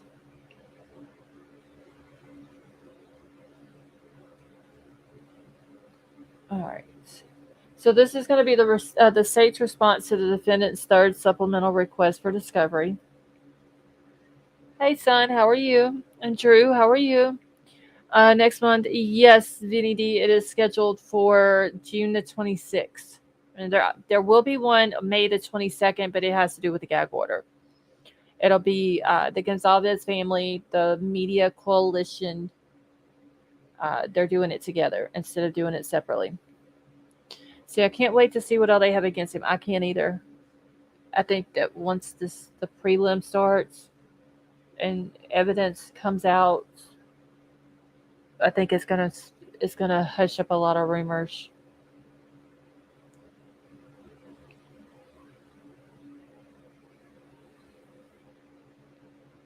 Okay, so it says to the defendant Christopher Kohberger and counsel Ann Taylor comes now the state of Idaho by and through the Latah County prosecuting attorney and submits the following response to the defendant's third supplemental request for discovery. The state incorporates its January 23rd, 2023 state's response to requests for discovery, February 21st, 2023 state's response to defendant's first supplemental request for discovery, and March 29th, 2023 state's response to the defendant's second supplemental request for discovery. As if fully set forth at this point, the state has and will continue to provide discovery in accordance with the ICR 16 and applicable law. In regards to the specific, and hold on, I know y'all probably can't read that, so let me zoom it in a little bit. So, in regards to the specific request for standard lab discovery, the state has already provided the defense with everything that it has received from the FBI lab. The state has also provided the defense with approximately 30 reports from the Idaho State Police Lab. The state has provided the Idaho State Police Lab with a copy of the defense's standard lab discovery comprised of paragraphs 1 through 10 and will supplement discovery as appropriate. The state specifically objects to the request for personnel related information as outside the scope of ICR 16 unless and to the extent that the lab personnel will be offering expert testimony which is discoverable under ICR 16B10. So, in regards to the defense's request for the genetic genealogy testing and search, the state objects and intends to separately file a motion in limine and motion for protective order under ICR 16.1.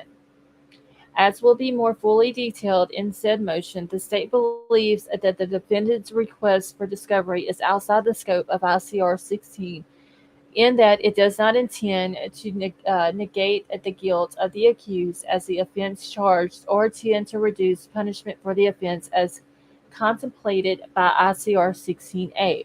It is not relevant. It is not material to the preparation of the defense. It is not intended for use by the state as evidence at trial, and none of the documentation being sought belongs to the defendant as contemplated by the ICR 16B4. Genetic genealogy research does not constitute reports of examination or tests under the ICR 16B5, and any genetic genealogy research is exempt from the disclosure under ICR 16G2. Let's see, IRE 509, 401, 402, 403, and the applicable case law dated the 12th of May of 2023. And then that was signed by William Thompson Jr. And it was sent to Ann Taylor. Shannon, how are you? Let's see. Another unaliving was found in Pennsylvania around the time that BK was there, and I wonder if BK's behind it as she lived about 20 some minutes. Izzy, are you talking about? What was her last? Hold on, I wrote her name down. Was it Smithers or something like that? I just wrote her name down today. Hold on, I gotta find it. She went missing in like May of 2022. Where did I write her name down?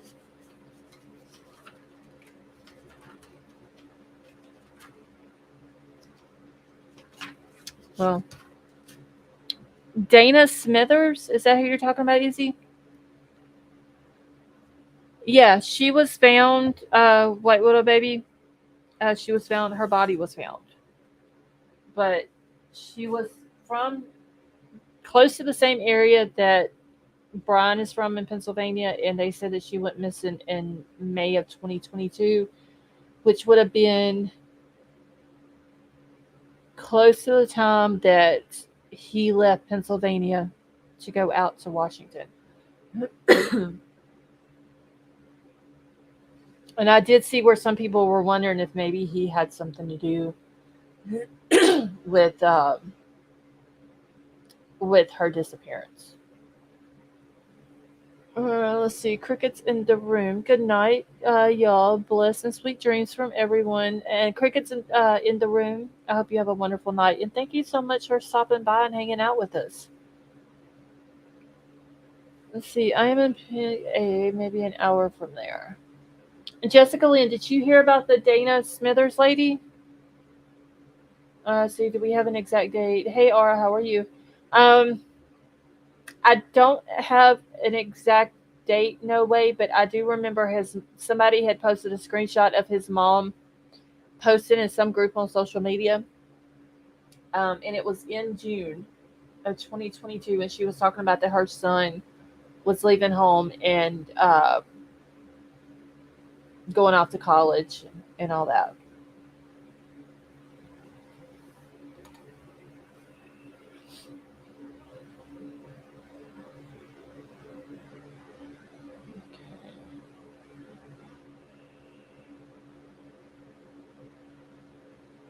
Okay.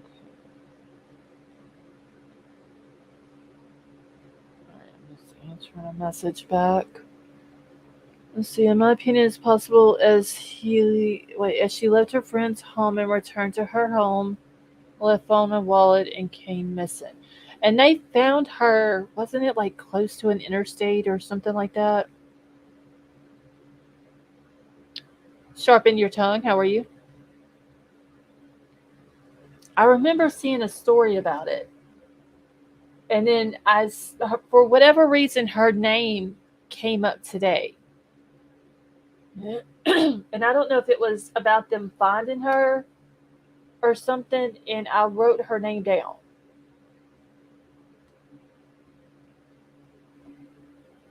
Okay, at the degree of alleged stalking involves the two girls at the corner club, etc. Why not go to the authorities rather than Adam and tell everything? So why Adam, unless he is undercover fed? I don't know. I mean, Kaylee's family is claiming that what Maddie told Adam, and she says she told Adam everything, was about Kaylee wanting to get back with Jack D. So I don't know if there was more to the story of what she told Adam or what.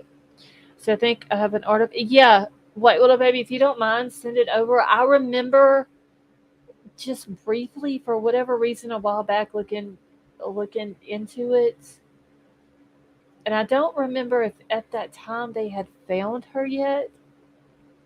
But I don't even remember the reason why her name come up again today. And I wrote her name down because of it being said that she lived close to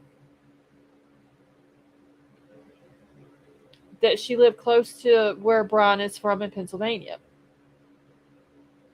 Let's see, but the boy walking with them stayed. They're gonna get you for that. See you later. That was kind of weird. So I wonder what he meant by that as well.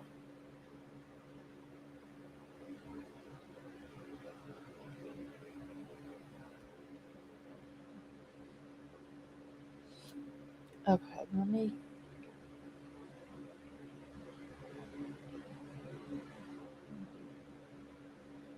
Okay, let's see. So, any updates on the Susie case? Please remind the mom that she and her pups are my thoughts. Um, Werewolf Queen, I talked to her Friday or Saturday, to the Susie kid's mom, and she says that FBI has now started their own investigation uh, alongside Kitsap County and going from there. But other than that, she said really that's all she knows, and that she is still picking up Hazel's medicine, and that Hazel's cardiologist had sent her a letter telling her that it is a life or death situation because that baby is not getting her medicine. And she said that she did let the FBI know about the letter. So it's ridiculous that Kitsap County is not doing what they should be doing. See, I keep an eye open for Joshua Susie when I'm at. Thank you, Roger. See, Scarlett just dropped in to say hello to y'all. Son, thank you so much for dropping by. It was good to see you. Okay, let me go to email. It's ridiculous, honestly. I mean, these kids have been missing all this time, and this little girl who is only 3, who has been on heart medication 3 times a day since she was 2 weeks old, and she has went all this time of not getting her medicine. And they act like they don't care.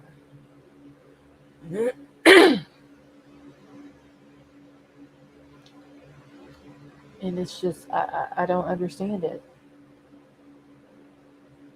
And I hope that nothing happens to Hazel.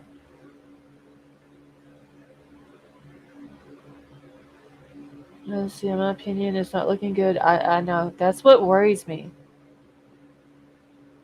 She was getting her medicine. Vapor, the mom is still picking the medicine up from the pharmacy, is what she told me. It's either Friday or Saturday I talked to her. She said that she was still picking it up from the pharmacy.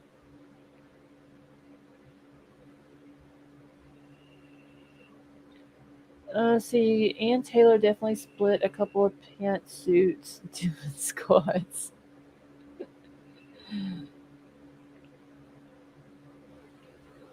Let's see. Oh my gosh, why does my chat start? Oh, it's not. Hey, Illusions, how are you? She was a debunked on another show. Okay, I'm just trying to catch up. Right after Kaylee asks and Maddie answers, he says that they're going to get you for that. Yeah, it was something to that effect, or that's what it sounded like to me. But I also did not listen to it with earbuds. That may make a difference. They need to look in the border town. They are crossing the border to get the medicine in Mexico. I I might need to mention that to her and see if there's any way the FBI can look into that and find out if that's what's going on. I'm just scared that the little girl is going to go so long without her medicine that something's going to happen to her, and they put it out that there's an arrest warrant and $1 million bond is going to be on him once he's arrested, that he's going to freak out and be scared, and he's not going to want to get the little girl help because he's afraid he's going to go to jail. And that's what worries me.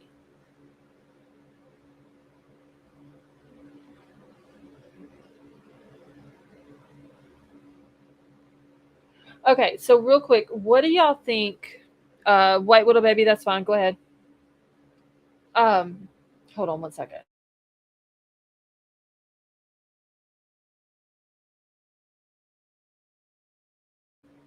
Okay. Remember the girlfriend has ties to Yuma border town. Yeah, I need to remind her of that and see if she can get in touch with FBI um and see if they can look into it. Vapor and Stevie fighting for Ann Taylor's money back. Hey Jody, it's cool. How are you? All right, so I want to ask y'all a question real quick. What do y'all think about this student? And I'm doing air quotes here, y'all. Y'all just can't see them. But about this student, all of a sudden, after all this time, coming out and talking. What is y'all's opinion on that? Curious to know.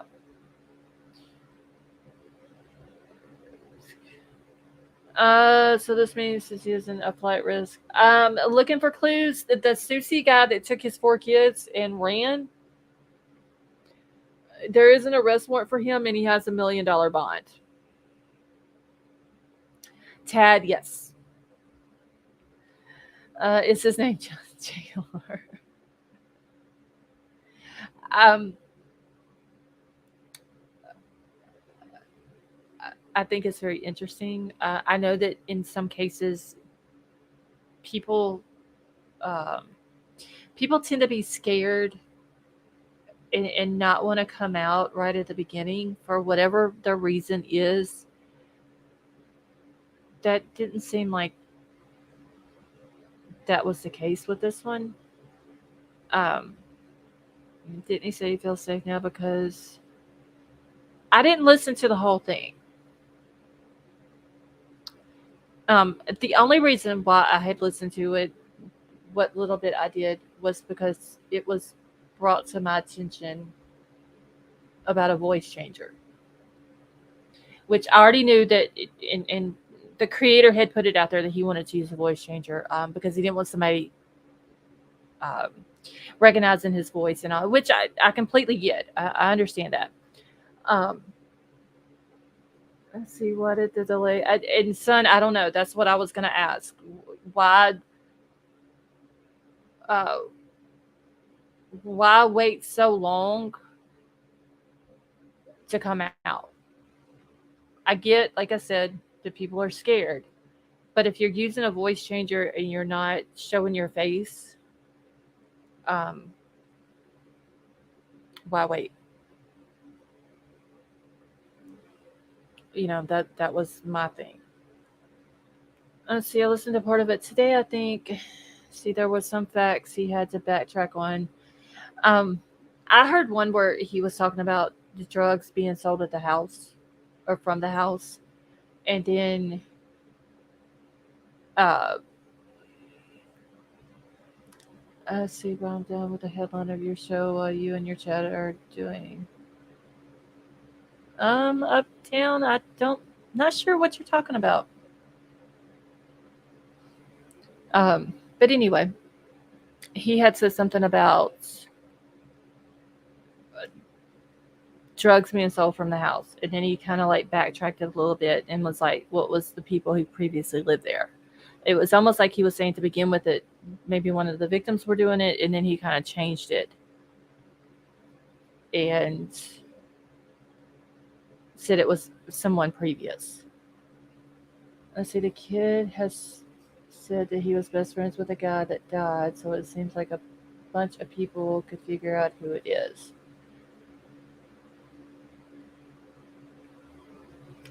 Yeah, I didn't listen to the whole thing. Um, I don't. I just think it's kind of funny that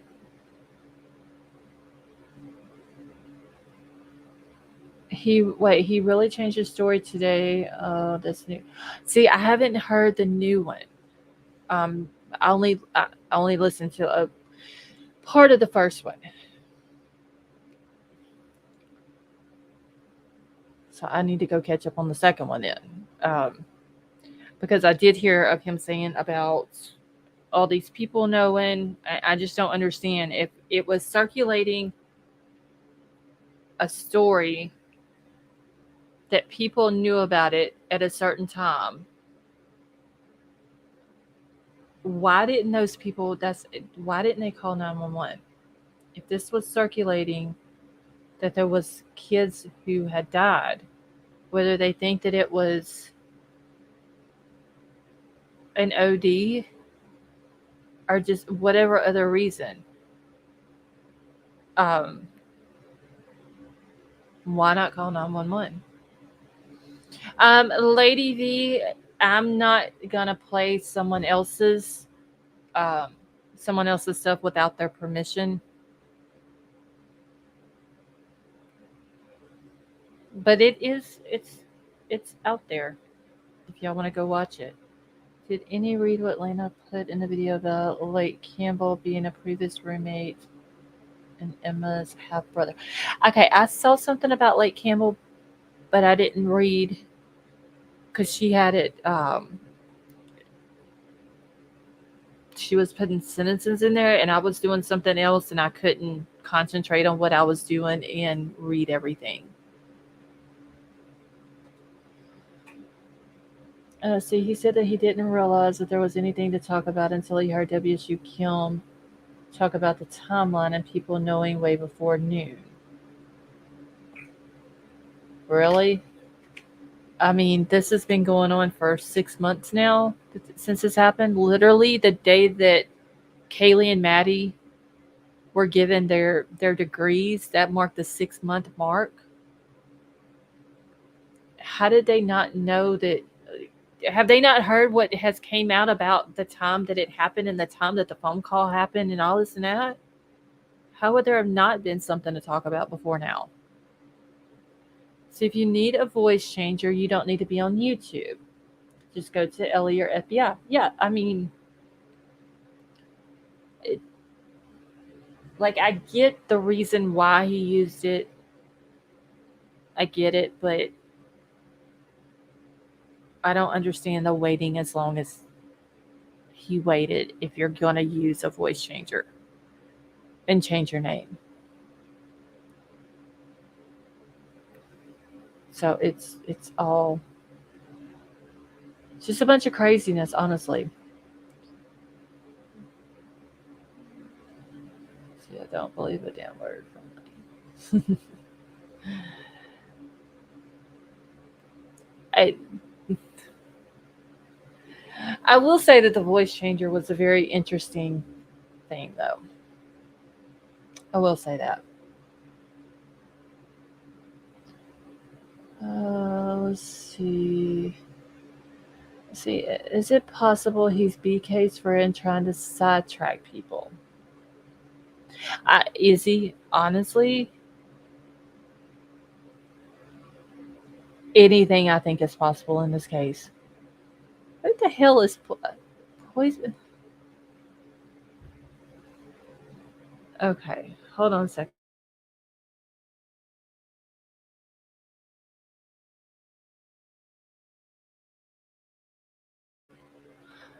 Y'all,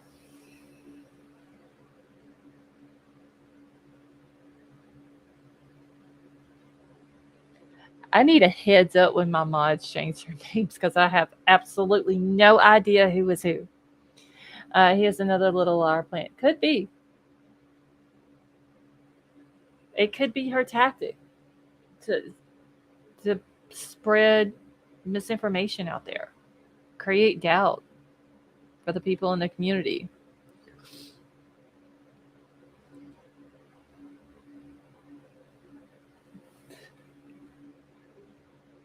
Let's see. I find it very convenient that this guy suddenly appeared when creator was doing streams on drug involvement. I don't, Freya. I don't watch a whole lot of her stuff, but that's interesting that you had noticed that because I mean, honestly, I just thought it was kind of weird that he came out after all this time. Oh, see, Papa's here. Oh no, the amazing Tiff. Papa Rogers is actually Elliot. Elliot didn't know that when he changed his name, because he changed it to Papa Rogers the other night trying to be funny, he didn't know that when he changed his name, he had to get stuck with that name for like so many days. So, um, it's not the real Papa Rogers. So he definitely has some conflict in this interview. I need to go back and I need to find time to where I can sit down and listen to the whole thing. Because, like I said, somebody pointed me to it the other day just because of the voice changer and because um, it had a certain sound to it, I should say, and that was the only reason why I heard what I heard.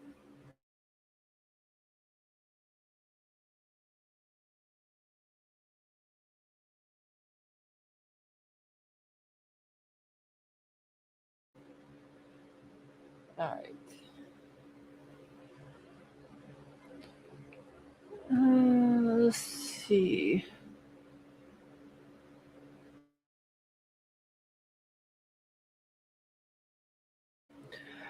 See, I've watched the stream before. Just subscribe today. Freya, thank you so much for subscribing.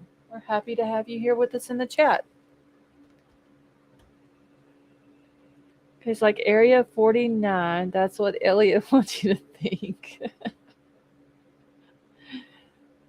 I mean, I, I know Elliot was trying to be funny, but every time I see the name, it's just the fact that he's stuck with it. It's kind of funny.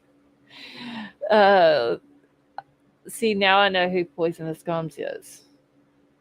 You had me confused there for a second.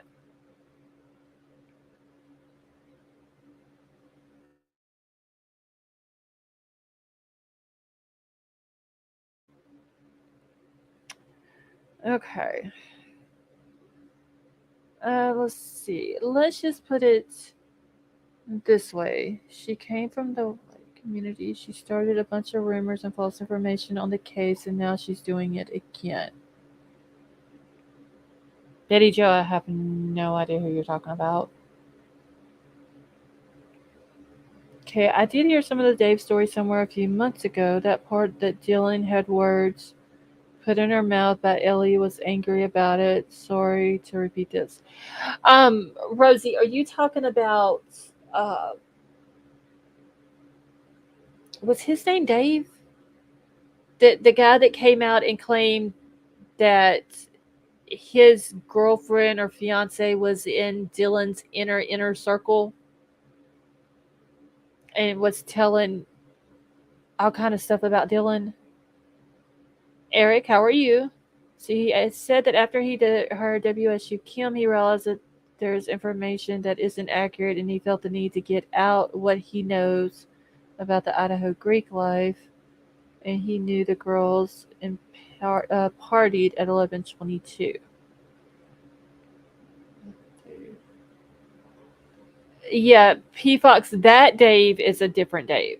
I think the only reason why the Dave dude that was on this other that did the interview or whatever, um, that was just like a fake name. They didn't want to give his real name, so just a popular generic name, I guess. Okay, the creator that's putting on old is false information, having a dude up on her panel with a voice changer. She's a joke. Okay, I know who you're talking about now, Betty Joe. I'm sorry. Uh, uh, P Fox, I don't know. I guess just an easy name maybe to remember. I don't know. Elizabeth, how are you? I think we need a Dave 1, 2, and 3. Kind of like we had what was the girls in Kylie's case? Jane Doe 1 and 2.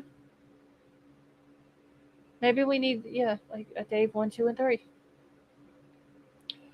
See, I know that he was on the one channel, Rosie. And he was supposed to go on the other channel, but I haven't listened to the other channel. Um, I do need to go listen to him though.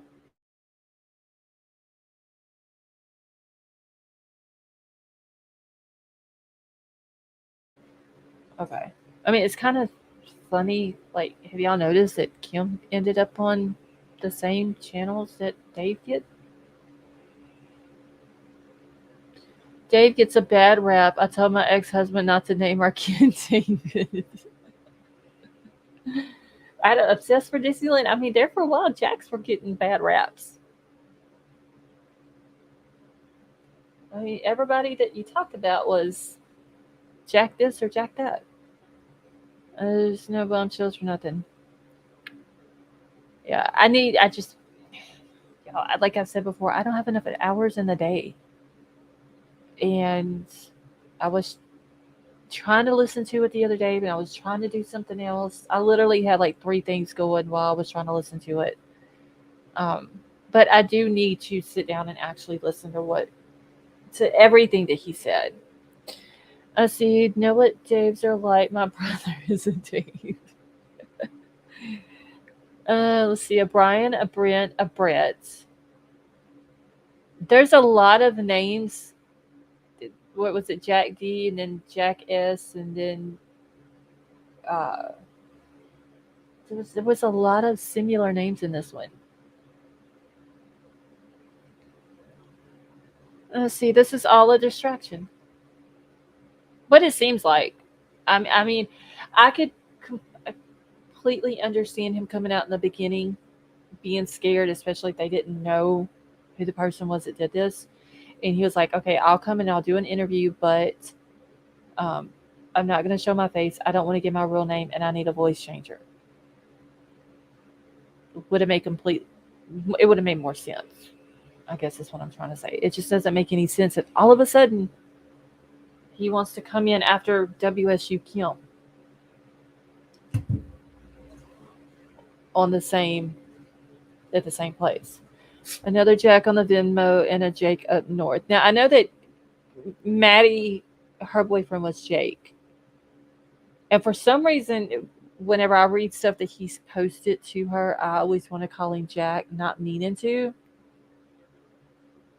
And in no way trying to be disrespectful. It's just there's so many Jacks that were involved in this case.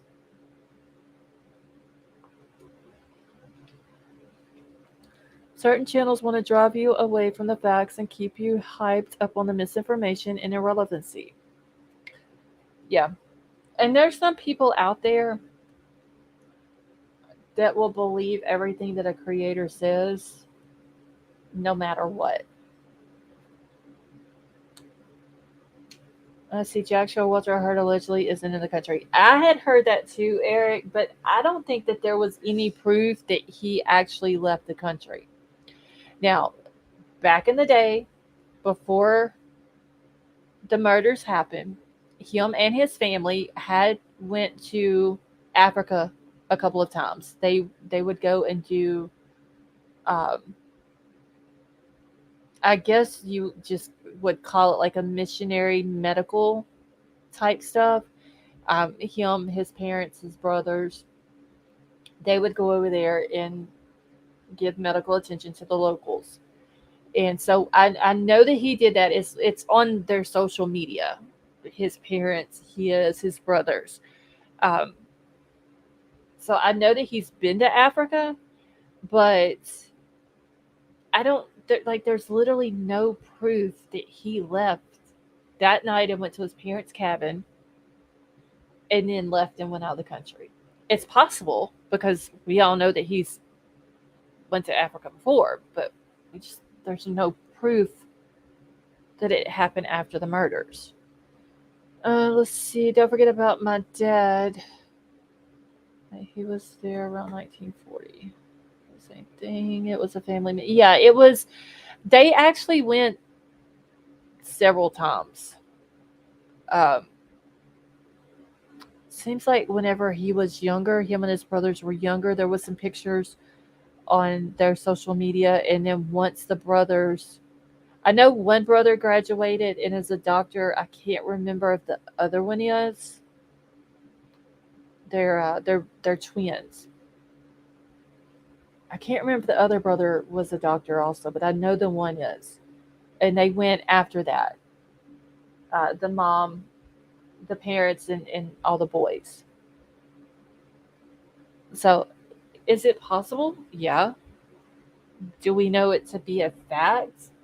Uh, did he went to Africa right after the murders? No, we don't know that unless there's pictures on social media that was taken after the murders of him in Africa.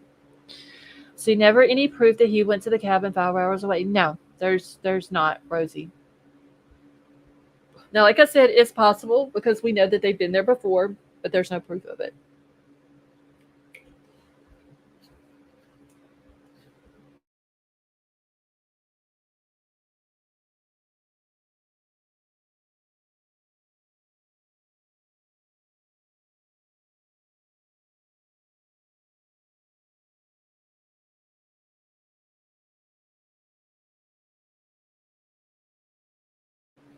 Okay. Let's see. I looked up Showalters in Idaho. Now, I would have to go back and find the notebook that I had when I started working on this case. Showalter's dad is shit. I don't want to say it wrong, but his parents are. Hey, Daylight, how are you? Hoodie guy's parents are in with some political people. Um, his dad, I can't remember where it was now he worked, but it was something to do with the Supreme Court or something like that. It was a certain name or a certain title that he had, and I don't know where that notebook is that I had whenever I first started this case, but it had it all lined out about who his dad worked for, and then his grandfather worked there as well. So it went back. uh, it went back several generations of the people, the political people that they were in with. Hey, Glowbug, how are you? And I don't know. This is from December. I would have to try to find it, but I remember having it wrote down about everybody, how they were affiliated with the Supreme Court and all this and that.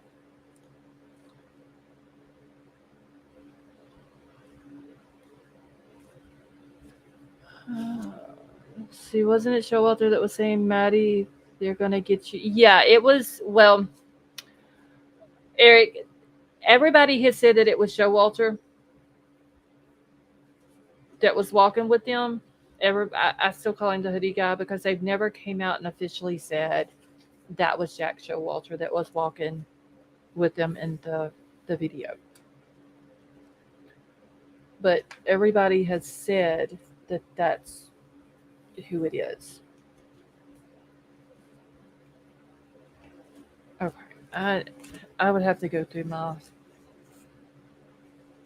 my notebook to try to find it. Let's see, maybe JS is in witness protection. I don't know. And Jolie, how are you? I don't know if he stayed at school, um, or what he did. I really, after Bryan was arrested and charged with the murders, I really haven't heard anything else about him. Uh, State attorney. That might have been it, Jen. It might have been the attorney general, but it was some other. Uh, it was some other title though that his dad had and his grandfather on his mom's side had. They had the same job title. And then the grandfather retired and there was another lady that took his spots.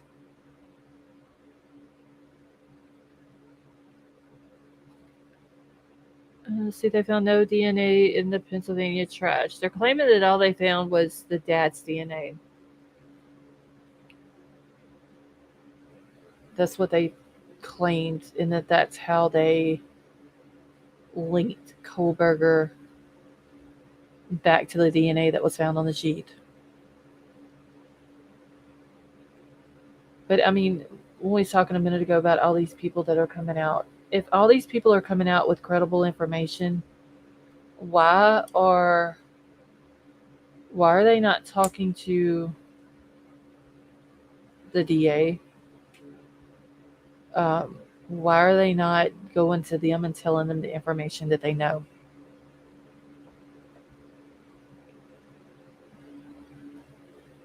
Daylight, you're welcome.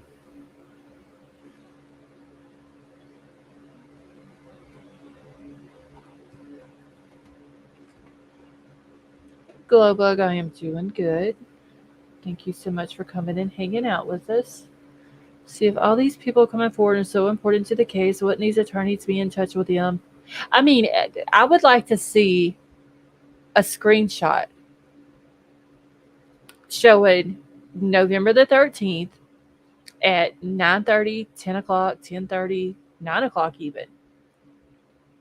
And it talking about in a group chat on Snapchat is what I have heard that it has been said, where they're talking about the murders happened or that people were deceased. Why is there no screenshots of any of this to prove that people knew about it that early in the morning? And Freya, that's what I would want to know. Why didn't they come forward earlier? I mean, if you're going to come forward 6 months down the line after a guy's been arrested, he's been in jail for 4 months now, going on 5 months. Why come out now and why not come out with a voice changer and change your name and all that before that? I mean, if, why are they not showing proof? Because technically, I can go get somebody and be like, "Yo, I need you to act like you're so and so, and this is what I need you to say. These are the questions I'm going to ask you. Answer them like this." Like you can get anybody like that. Show proof of something. If you're going to bring people out, this supposed to be talking about stuff.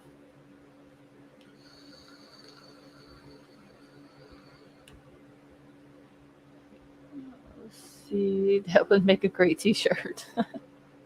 See, it was reported JS's family were doctors, father a surgeon, and mother a doctor, did some work in Africa. Um, his mom, is she a pediatrician? Is that what she was? Yeah, I've got it all wrote down. I've got the notebook right here. It would just, I don't know how long it would take me to find the information that I have wrote down for his family because I don't want to give out the wrong information. But his dad, I do remember, had something to do with some political people, his dad and his grandfather. And I remember I even did a live on it.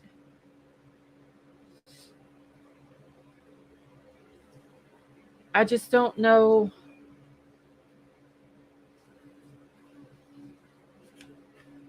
where I wrote it down at.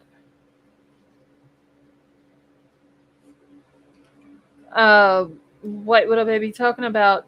The hoodie guys or Jack Showalter's family. I remember writing it all down about who his parents were. I want to say that his mom, hey Michelle, are you doing okay tonight? I want to say that his mom was a pediatrician. And then the two brothers that were twins, I know one of them graduated med school, but I can't remember if the other one did.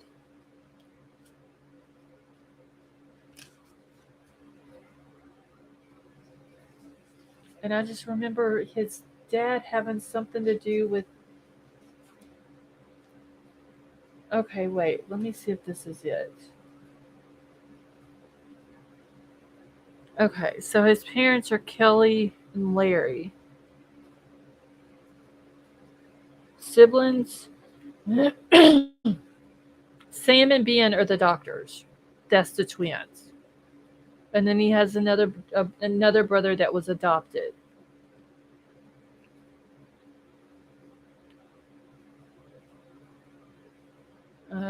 Let's see. Well,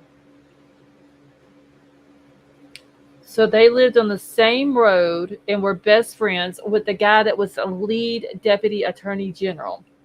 And that guy's wife was the vice president of the Idaho Solid Waste Association.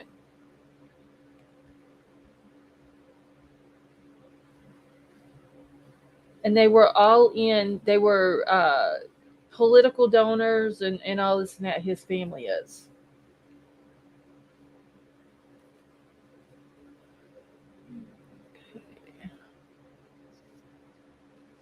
Hey, Caddy Wampus, how are you?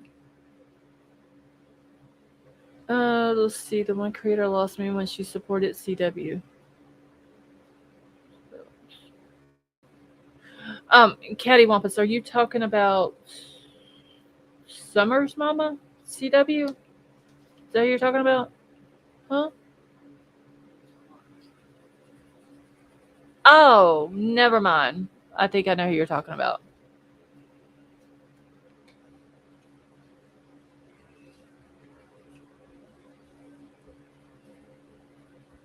Okay, let's see. I'm still going through my notes here about his family, but it wasn't his dad. His dad was best friends with the guy that was in the lead attorney general. So that's what it was. I know it had something to do with some political folks. Okay. Let's see. Daylight says if you're a twin, type 1 in the chat. Not Summer Spot. No, I know who you're talking about now, Caddy Wampus. I don't know why Summer's case, when I seen CW, came to mind. Let's see.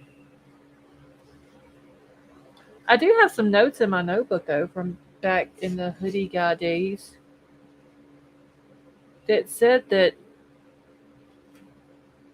Jack did not flee to Africa. He has not left the country. He was cleared because he gave DNA and went in for an interview almost immediately.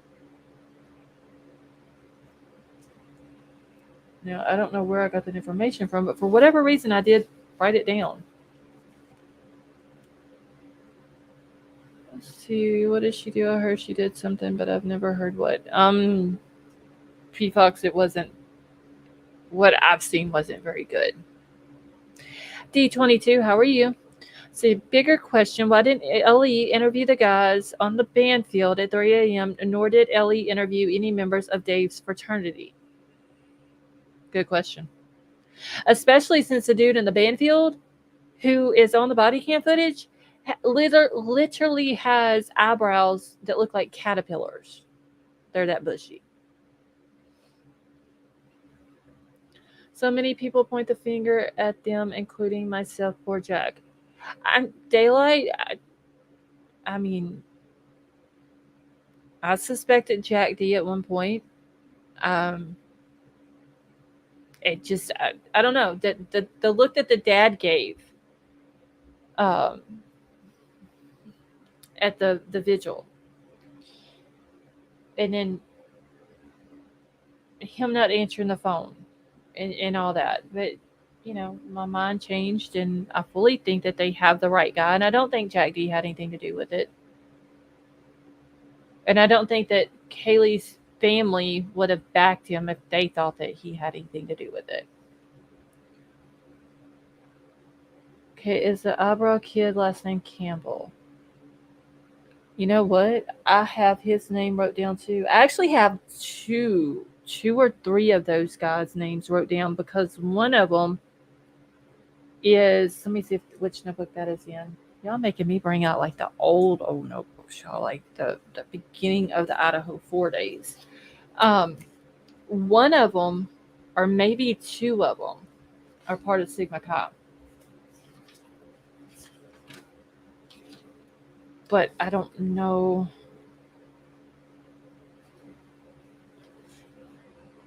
I don't remember what his name was. Uh, but it could have been Camel. I do have him wrote down somewhere, and he's actually, um, if you go on the Sigma Chi Instagram, hey Billy, how are you? He's actually in the pictures on the Sigma Chi Instagram account.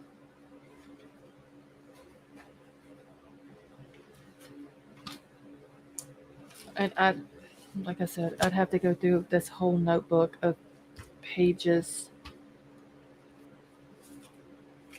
to try to find the boy's name because I wrote down it was like two or three of their names that I had, and then when I was looking through their Instagram and social media and all that,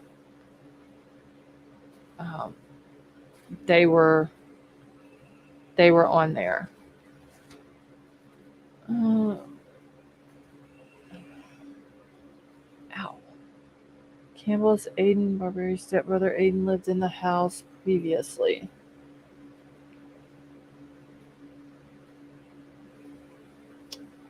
I don't know if the dude's name was Blake Campbell or not though.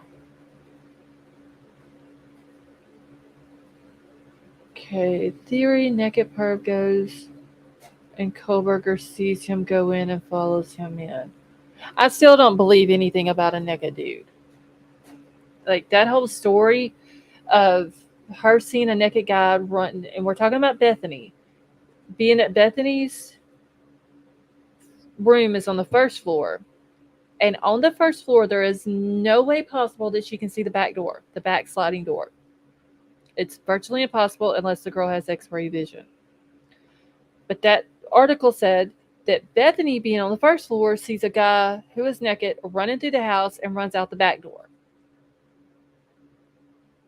Then they also claim that Bethany is the one who found the bodies. So her seeing some dude run out the back door, it's impossible. Well, she testified to that. I don't know. They she won't be at the prelim now. If it goes to trial, she might. But I don't believe that there was any naked man. Just like I don't believe that Bryan Kohberger has put it out there that he identifies as a female and that he wants to be moved to a female or a women's prison.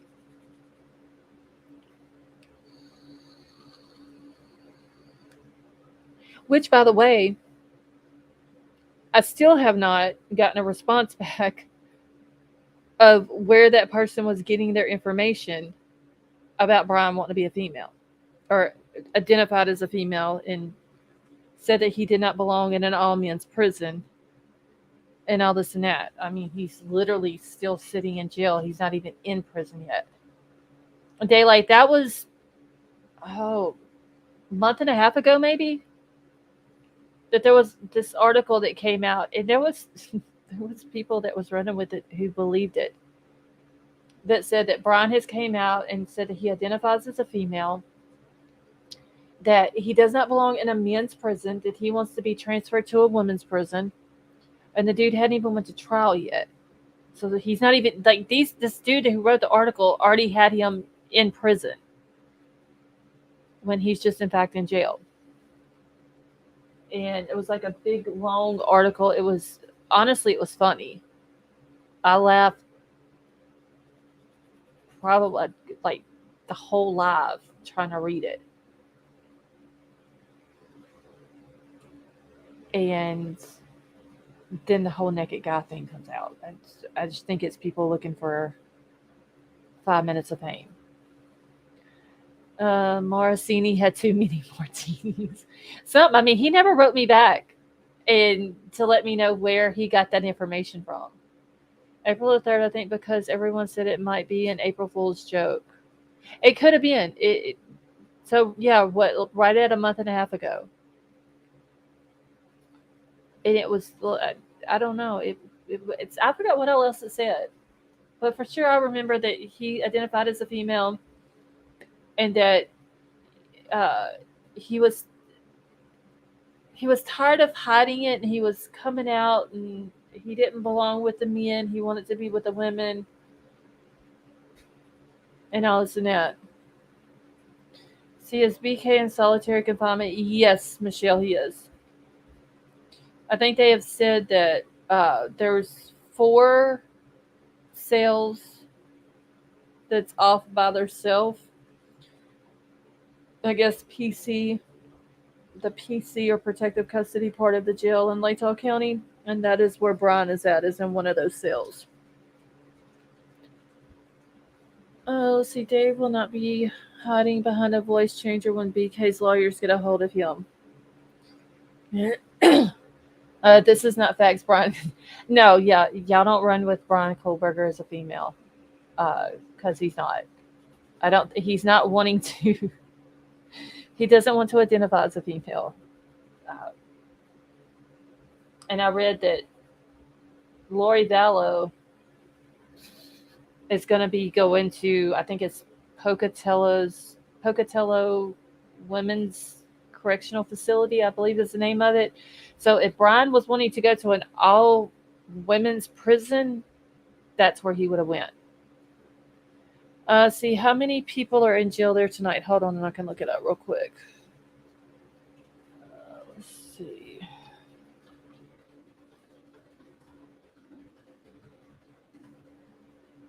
Let's see how many's in there. I know when I looked at it the last time, it was one time it was like 21. There was another time it was 32, I think. Let's see. A lot of these people, they don't even have their uh, it doesn't have their charges on there. Okay, it shows 19 people. And of course, it's still got Brian Kohberger in there. I think he's the only one with murder charge that I see, but it's 19 people total that's in there. See, I believe Pocatello is where my ex girlfriend works. So that's where they said that because Lori is now back in Fremont County, and then once she gets sentenced, instead of she is sentenced to any prison time, that she would go to the Pocatello women. I think it's Women's Correctional Facility or something like that is the name of it. Now I don't know where Brian or somebody like um, Chad would go if they get the death penalty, but I'm sure if they both end up on death row, they're both going to end up at the same prison.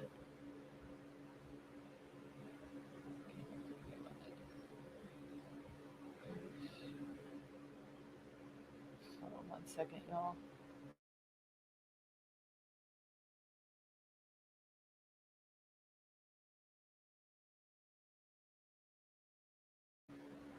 Okay. See, I will text her tomorrow. Yeah, so they're saying as far as like Lori, she's not going to be sentenced for another 90 days. And then, because there's some type of pre sentence investigation that they have to do. So she'll be stuck in Fremont until the end. And then Arizona has informed them that they are going to be going ahead in uh, with charges in Charles's death and also the attempted murder of Brandon Boudreaux. And then once she's sentenced, they will start the extradition process. See, once she's sentenced, I believe she goes to Arizona. Yes, Betty Joe, she does. She'll go down there. Now I don't know if she'll go down there and she'll have to probably plead, and I don't know if they'll keep her down there until she goes to court or if it's a trial or whatever. I don't know how that'll work, but they did say that it could take weeks or even months for the extradition process of it. And I believe they're supposed to be going after Melanie as well for the Brandon Boudreaux part of it. Anyone sad to see Letitia get shipped off for the rest of her life? My only regret is that they could not send Dr. Lewis with her. Daylight, did they shave her head? So that's where she works. Okay, well then, I mean, she'll get to see Lori Vallow since that's where she works at. Paul Cat, how are you? Uh, let's see. I can't keep up with everybody. I'm trying to see what she should go to DOC first and be extradited from there. Yeah, that's what they're gonna do, Michelle. Um, as soon as she gets sentenced and then she gets to Pocatello, then they're gonna extradite her from there. Okay, Poghead, it's good to see you as well. Thank you so much for joining us tonight.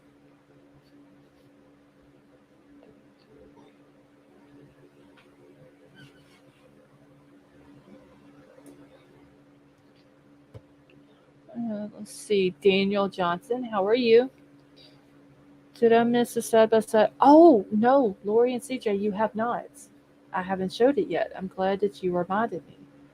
And I was trying to read this other comment real quick. See, I was thinking this is a strategy to act like a U of I student has come forward to talk in hopes that it will get real U of I to hear Dave and come forward and talk also more content, in my opinion. That makes sense, Daniel. It, more content equals more views, more subscribers, more money in their pocket. That's that's a very good possibility. Okay, y'all. Let me pull this up. I'm glad Lori and CJ reminded me of this.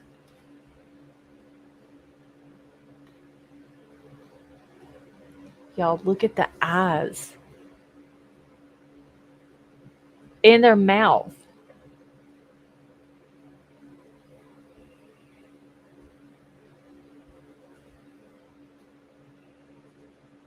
it's almost like they're twins.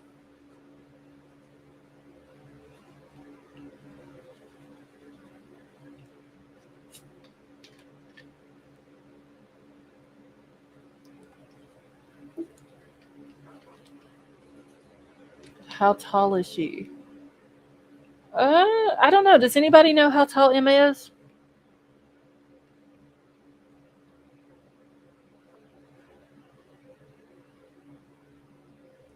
I mean, does she look manly to y'all? I don't know. It's. I mean, I'm not saying that she had anything at all to do with this, with the murders or anything like that. But it was just it's creepy how the similarities are. Mouth is different, yeah, but like how they both have when they're both looking up and their mouth is open. So I think she kind of looks manly, and I don't mean by her looking manly. I don't mean that in a bad way. Um, she just, I guess maybe the eyes. I don't know what it is. It's just she reminds me of PK a lot. See, Marissa, you read that she was 5'10". Wow.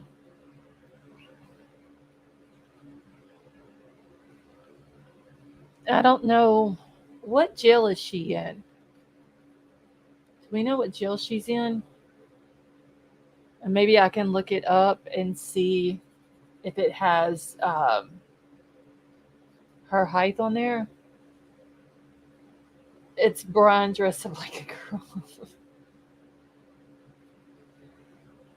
And this thing that she has on her head,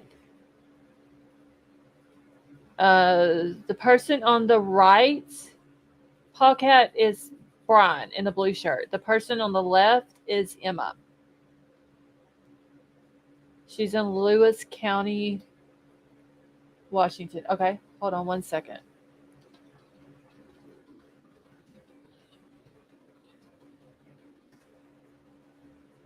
Let's see if we can find a jail roster for Lewis County and see if it has. Wait, that's not what I wanted. And see if it has her height on there. What do you know? Emma May Bailey, right here. She's okay.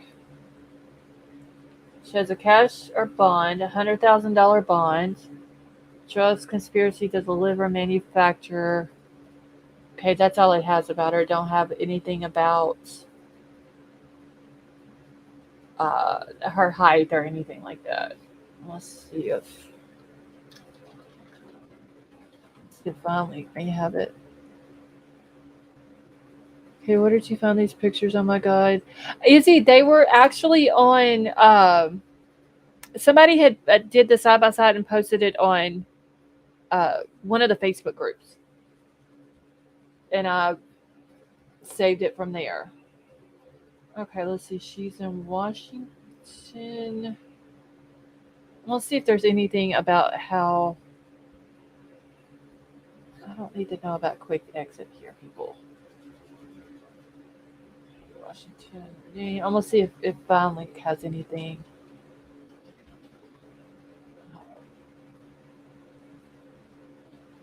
about like her height because she looks like she's tall. Let's just see. Record details. No, it doesn't have anything on there either. Just she was booked in May the or March the 21st, 10:05. Yeah, it doesn't have anything else. But she does look like she's super tall. Okay, we do have doppelgangers. I mean, they don't look exactly alike, but they do look a lot alike. See, yes, knows one or more of the female victims reportedly.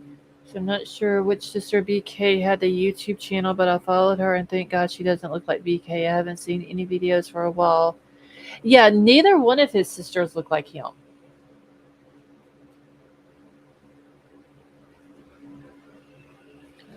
Take care. All right, Paul Cat, thank you so much for coming and hanging out with us for a while. Hope you have a wonderful night.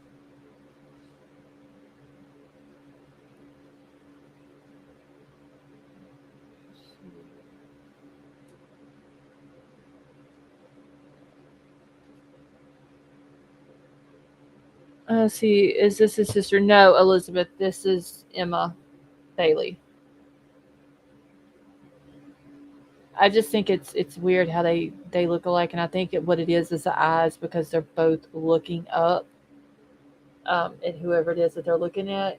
But the scene that she has on her head, this bandana looking thing, in the first body cam footage, when the cops are walking up to the house and it's dark, and this was the one that was, it was the same. It was the same night where they had to. Hey Tonka, how are you? Um, do you have Bryan's birth certificate? No, Tonka, I don't. But anyway, and as the cops were walking up to the door in the body cam footage that was before midnight, and they end up having to get Maddie on the phone. There was two girls walking away from the house, and the cops cut their lights on, their flashlight. One of them had dark hair, and she had this bandana thing on her head, just like Emma does. It looked just like Emma walking away from that house with a blonde headed girl. But in the body cam footage where she gets the DUI, she has a tattoo on her arm. And I was trying to see if she had a tattoo. The dark haired girl, she had a tattoo on her arm, on her left arm, like Emma does in the DWI video. And I couldn't tell. It was too hard to tell. But it looked just like Emma walking away from the 1122 King Road that night that party was going on. And that's the night, if y'all remember, the cops go up, they knock on the door. Emily, the girl next door, answers the door, and everybody was like, oh, that was Bethany. And then it was actually Emily from next door, and then she closes the door. And then finally, the guys come to the door, and they get Maddie on the phone.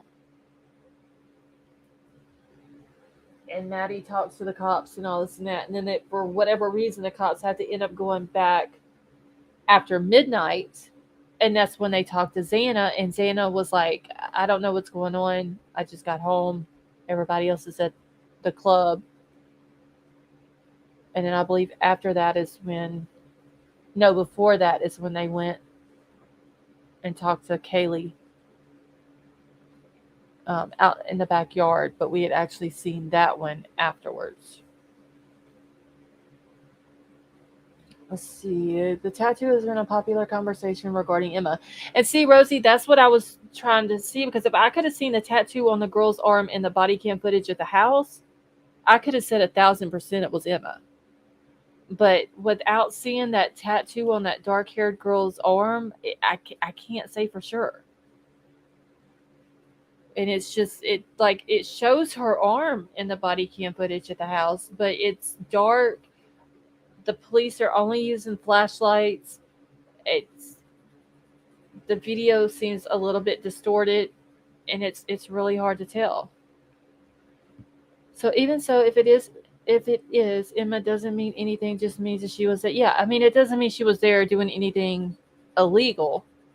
Just that she had been at the house, which they have said that she's been at the house several times. So I always thought that they were yelling Kaylee on the body cam. I see. When I watch stuff like that, I usually watch it on the TV, and I don't have headphones on or earbuds in or whatever, and I miss a lot of stuff that's not as loud as other stuff on the video. But anyway, so I thought it was kind of weird how much they look alike, but I think it has a lot to do with just the eyes in this. So I'm very surprised that the girls didn't have cameras in the house with all the people that they have there all the time. I can't imagine nothing. I can't believe that the parents didn't have the cameras. But then again, it just maybe they didn't. Maybe they felt safe enough that they felt like they didn't need the cameras, and the cameras, the next door neighbor had cameras, and maybe they thought that that's all that they needed.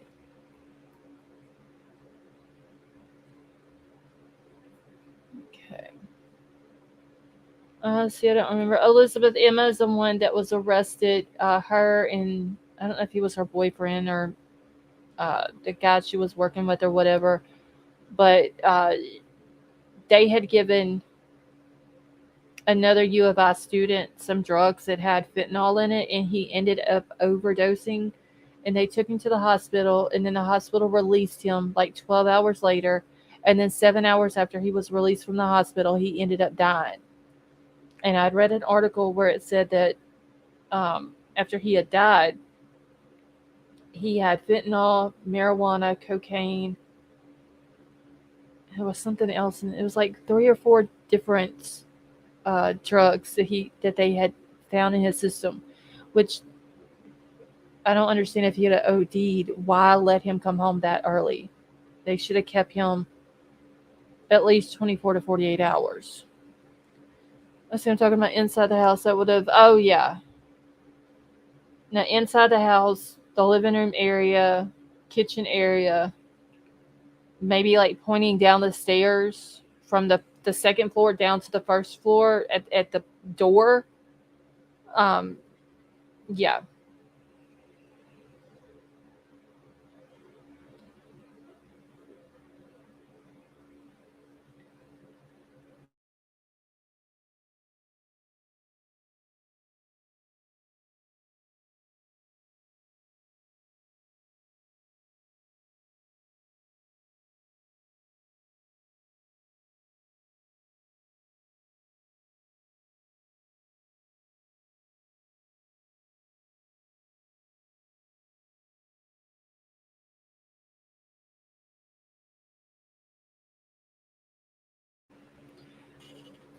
Okay, P Fox, let me make sure that I got it real quick.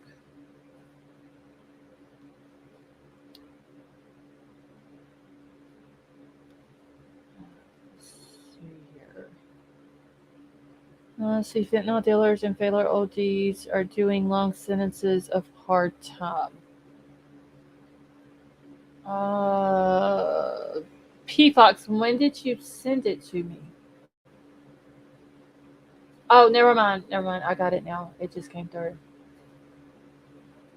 And Emerald Queen, I got your 2 emails as well.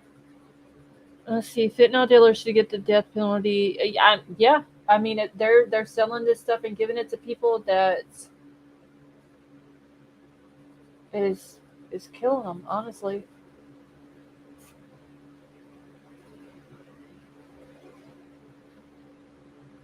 Okay. So wait, P Fox, is this the dude? That's him in the background, right? When they're holding the candles. See, Eric says, first time on your podcast. Great job. Thank you. Eric, you're very welcome. And thank you so much for coming and hanging out with us and joining us in chat. See what the black. Oh, wait. I didn't notice a black eye. Hold on. He's got like a weird look on his face. But in the other picture, he does too. But yeah. Thank you for sending that to me. Let's see. Papa Rogers got you. Yeah, the fentanyl bond in Florida is obscene, rightfully so. Yeah, it's the fentanyl problem is getting really bad everywhere, honestly. Okay, and the hospital was allegedly an hour and 20 minutes away from where he OD'd that night, hence speculation he may have done more drugs after release from hospital. Very strange scenario. Okay, so that could be it. This is what I had read because I never read up on it on what happened. Um,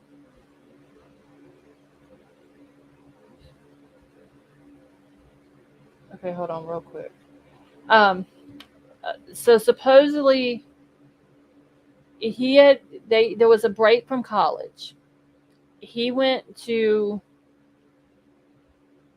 Tacoma, Seattle area, somewhere in there, and was staying with a friend who used to be a student at U of I. So he was staying at the friend's house to begin with. Then somehow he ended up hooking up with uh, Emma and this Demetrius dude, and they're at a hotel. He gets the drugs and he ODs and he's unconscious. They end up calling 911. Well, it was said that Emma called the front desk and told them to call 911. And then the front desk lady and I guess the janitor or maintenance guy or whatever go up to the room. And the Demetrius dude is performing CPR until the paramedics get there. Paramedics get a pulse. They take him to the hospital. They keep him in the hospital for 12 hours. The guy that he was originally staying with, his friend, comes and picks him up from the hospital.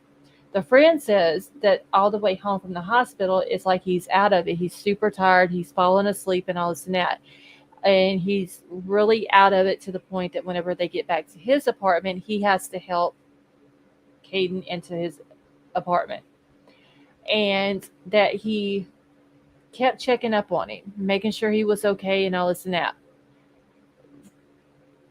At 8 o'clock, he says Caden is snoring really loud and he takes a video of it. At 8:39, he says that he wakes up and he goes to check on him and he's not breathing and he calls 911. Paramedics come out there, they're not able to get a pulse, and then he was pronounced deceased. And that Caden had showed, or not Caden, the friend had showed the police officer the video showing that at 8 o'clock he was still alive. And the officer said that in his experience, that the breathing that he was doing wasn't really snoring. It was the breathing that they do whenever they're about to take their last breath. People where I'm from call that the death rattle. Um, but that's what the article said that it was doing. And apparently, from what the friend is saying, he didn't do any other drugs or whatever. He just left straight from the hospital and came home, and 7 hours later, he passed away.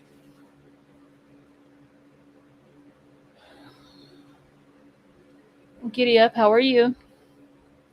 So he was released from the hospital to Emma and other guy after overdose and ended up deceased. Okay, so it, that's could be Izzy, but I don't know. Like I said, I heard that he went home with whoever this friend is that used to be a student at U of I.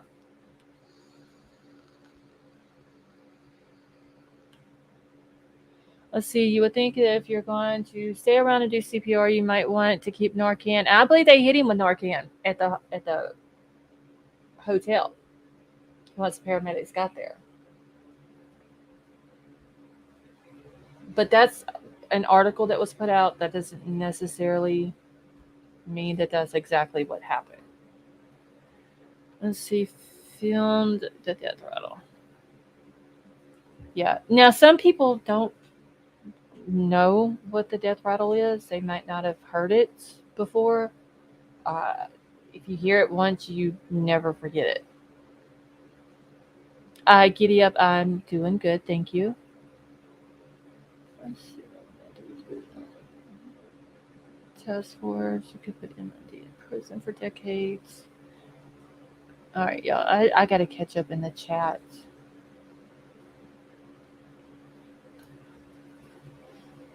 In New York, they give strips to test your drugs for fentanyl. I mean, I guess that's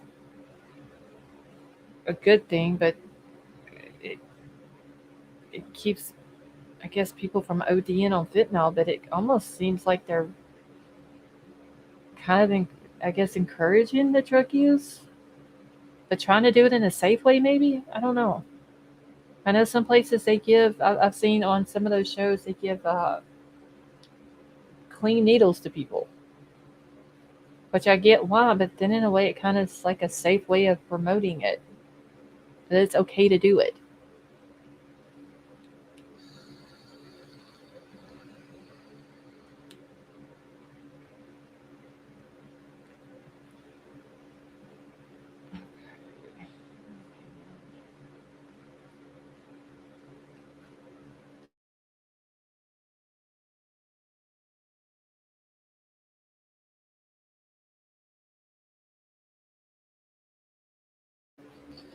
All right, y'all. I'm gonna open up the panel for. Where's my invite thing? Oh, here we go. So we're gonna do a panel for about an hour.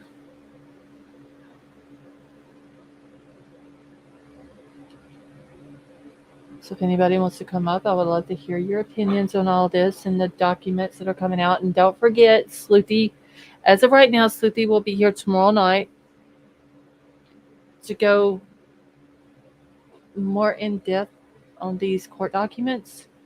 Global, yeah, it is. Like I said, if you've never heard it and you ever do hear it, you never forget it. See, my ex girlfriend's sister died on a prescription Fenty pad she ate. Oh, wow, Ray.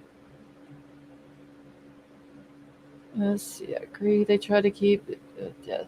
Yeah, I mean, I get why. Like if they're giving people clean needles, it keeps diseases from spreading and stuff like that. Sleeping is long lasting Narcan and short acting. So when Narcan wore off, he went back into OD. Daniel, that could have been it. I just wish they would have kept him 24 to 48 hours. Because, I mean, if they would have kept him even 24 hours, uh, he would have been at the hospital whenever it happened again. And then he could have, they could have watched him and possibly helped him and saved his life. All right, Daylight, give me just 1 second. And I'm going to bring you up. Do you want to cut your camera off? Okay. Does that work? All right. Yeah, that's good. That's How are better. you? I'm fine. How are you, Scarlett? I'm doing good. I just wanted to say what a great show you've got going tonight. I'm not educated on any of the topics that you're talking about, so Well, thank sitting you. here getting educated and entertained at the same time. So thought I would just jump up and say hello um, in the chat. It is bizarre how much Emma looks like Bryan Kohberger. Let's I just say know. that. I know. Isn't that crazy? I think it's the. I think it's because whoever got the screenshots got them both looking up, and like they just captured it at the right moments, and I think it's all in the eyes. I think it's what it is. Yeah, maybe. I just thought it was really funny. It's a funny meme. And I just really keep getting. This is all I'll say is that every time I look at the prosecution's case in Hmm. the Kohberger case, it just seems to get weaker by the day rather than getting stronger. You don't hear about the silver bullet, a piece of information that came out that you know sort of like the button on the sheet. I mean, one more piece of that. You think that would leak at some point if there was more there. So I guess I'm worried about the prosecution's case against Kohberger to get off. Right. I'm I just scared. I hope that whatever they have, it's enough to that they prove that he's the one that did it, and that Yeah. it's enough to get a conviction. Begin to doubt myself, I mean, at least whether he did it by himself. I guess that's the thing is you begin to I don't know, I don't want to bring up other pieces of evidence and testimony that just seem to be floating around out there, not in the it's not fact, but Hmm. it's probably testimony that we'll hear. And that's where Kohberger is going to go is, creating reasonable doubt in one juror's mind. That's really all he needs to do. And that's it. They'll kick the can again. I mean? And eventually they'll get tired of kicking the can and he'll get off. It's I hope not. crazy. I hope not too.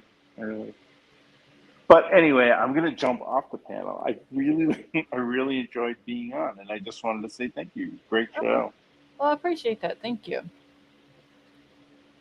See if I go.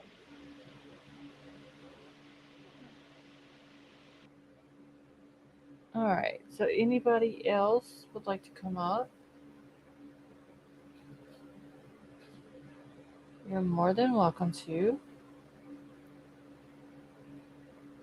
Okay. I mean, I have faith, y'all, that they have a lot more than what we know that they have. Well, Daylight, you are more than welcome to come up at any time. Uh,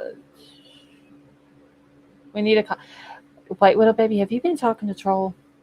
Because Troll keeps saying the same thing. We need a call-in number. We need a call-in number. And I keep telling we get a bunch of crazies with the call-in number. Um, D22, no, I mean, I put the link out in the chat for anybody who wants to grab it. If you want to, you're more than welcome to. No, but they are so good. Yeah, I know, but the crazies, man, I don't want to deal with the crazies. Ray, how are you? Hey, I'm good. They're literally trying to talk me in, Ray, into getting a call-in number. That's the crazies. Why call in if you can go on panel? I don't understand. I don't know. Some people would rather, like, if they're just watching and they're not in the chat or something like that, they would rather call in than come up on panel, which I mean is fine. But you get a lot of crazies with the phone calls. Yeah, well, I saw somebody said something about like fentanyl and pain management in 2016. I was getting fentanyl patches like 2001 for my back. Hmm. That's how long I know they've been around. Yeah, they've probably been out for a while. I know that if you have uh, I know in Louisiana, if you have cancer, you can get them a lot easier than you can if you don't have cancer, if that makes sense. Yeah, I ended up like blowing out 6 discs all at once. Oh, wow. So you definitely needed it. Yeah, well, I only took it for a short amount of time because I didn't like it. It made me feel sick. Right. I ended Yeah. up at that time getting like early on in California medicinal marijuana card and stopped taking all opiates. So you're not on anything now then? For No, like your back pain or anything like that? I take weed products all the time, but Oh, no, I okay. only take aspirin or ibuprofen. That's it. Oh, well, that's good then. I mean, the weed product, I mean, that's natural from the earth. There's nothing wrong with that. Yeah, I prefer to take edibles than smoking it. It seems like a lot of people are liking the edibles. Yeah, but the thing is, they hit different, True. much Uh, stronger. I mean, up to hallucinations. mhm. Okay, who is wanting to come up on panel? Wait, who did we say? Eric. Okay, Eric, all you got to do is just hit the link, and then it should tell you to put in your name. And then if you don't want your camera on, whenever you come up, you can just leave the camera off. I just can't wait until actual, trial dates because all Right, this hearsay will become fact or fiction. exactly. It's going to calm down a lot of rumors and questions and all that. Can no white widow baby. If you can't be a troll if you call in, like you would have to call in and say that it's you. Ours, I don't know how tall Emma is. I think Marissa said she had read 5'10",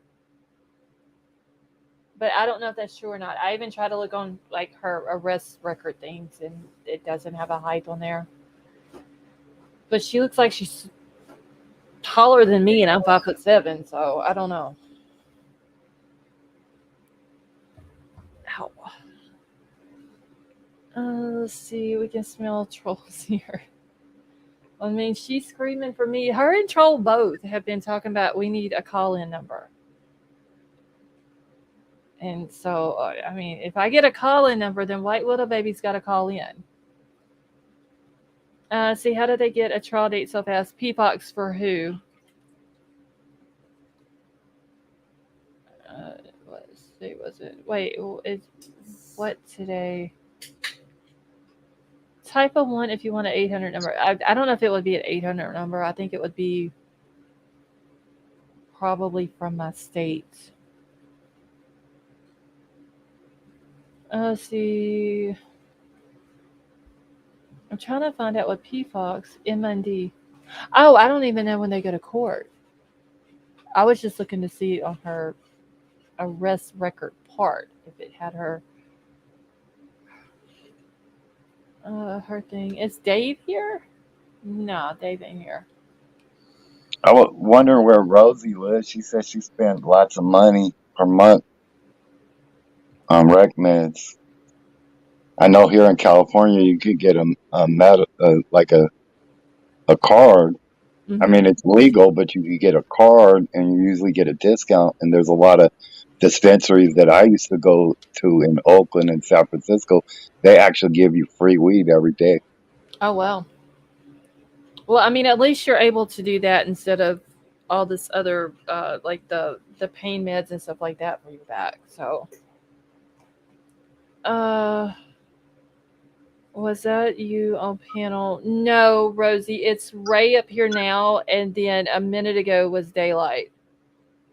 That was up here. Let's see. See, I don't know why there's not. Wait, I don't know why there aren't more painkillers that are non-opiate. Modern medicine is like coming up with a more yeah, because It makes money. yeah, the It's about profit. pharmaceuticals. That's all it boils down to: money in their pocket. And Rosie, you're very welcome. Let's see, good indica is great painkiller, but some people need more. Yeah, and I mean, I know that there's people out there who need it because they're actually in pain, and then there's people out there who take it for the wrong reasons, and it's going to end up hurting the people who really need it. I would say the best product is called RSO. It's Rick Simpson oil, Mm. and it's maybe $20 for a tube, and that would last you 2 days. That'll last me 2 days. Some people, if they have a lower tolerance, it could maybe last a lot longer. That's usually like 600 milligrams, micrograms, whatever they call it, in a tube. Where like the other edibles they sell in the bag is only 10 per product, and it's only like 100 in the whole bag, and it costs more. I'm sitting here muted, y'all. Let's see. Hmm.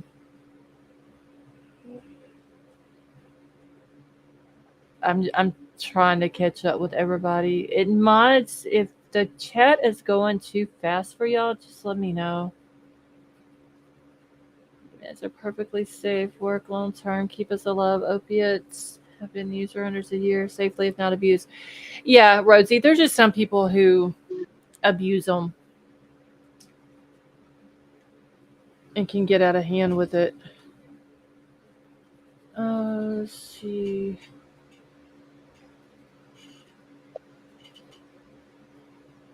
See. Ours. You talking about Emma?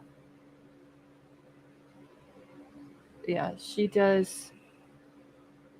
She does have bushy eyebrows. So, Ray, what is your opinion on the two court documents, the two new documents that have came out? I don't know.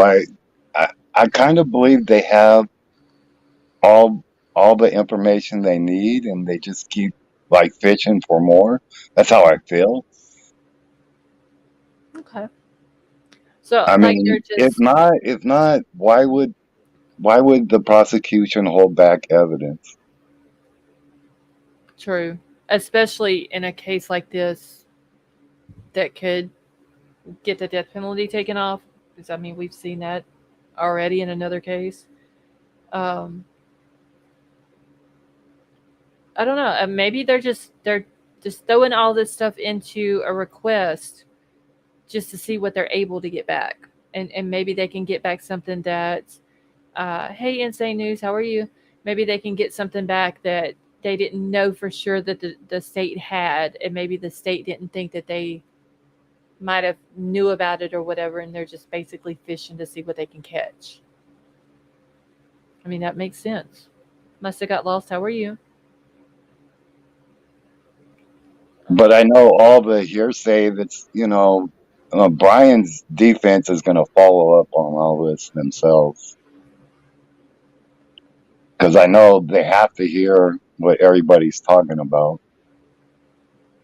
Right. It's going to be very interesting whenever it goes, when this whole prelim starts, and then if it does go to trial. And I think a lot of people, because like I said, we don't know everything that they have, um, which kind of keeps me going, and it makes me feel better because they don't have to tell the public what they have. And I just keep thinking sometimes, okay, well, like, I hope that they have enough, but then I think, okay, but we don't know what all they got. Like, they've got to have more, and I think a lot of people are going to be shocked when this does go to court, of what they got and what they found in at his parents' house and in the car and just in the investigation in general.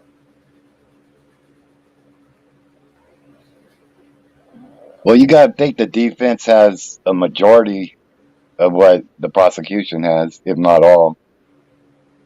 Yeah, because I was wondering about this, and I need to look more into this because I know that the the defense, it has to do their request for discovery. But does the state have to turn over everything that they find, or only what the defense asked for in the discovery? Well, legally, they're obligated to turn over everything. Okay, because see, that's what I had thought too. But then I was wondering, well, then what would be the point of asking for specific things in a request? And like, if, let's just say, for example, the defense says, okay, well, I want all blue shirts and all red shirts, but they're also sitting here with some black shirts and some yellow shirts that they can use against them as well. But they're not going to turn the black and the yellow shirts over because they didn't ask for it. You see what I'm saying? Yeah, I see what you're saying. Like I say, I don't know, prosecution's mind. I can't read anybody's mind, but I know what defense is looking for. Everything. Right. Oh, yeah. I mean, they were literally wanting the books on the stuff in the lab, all of the manuals. Okay, so Papa Rogers, I can't get over your name, Elliot. I'm sorry. Prosecutors must turn over all potentially exculpatory evidence that wasn't included on the PCA, like that touch DNA. Okay, thank you.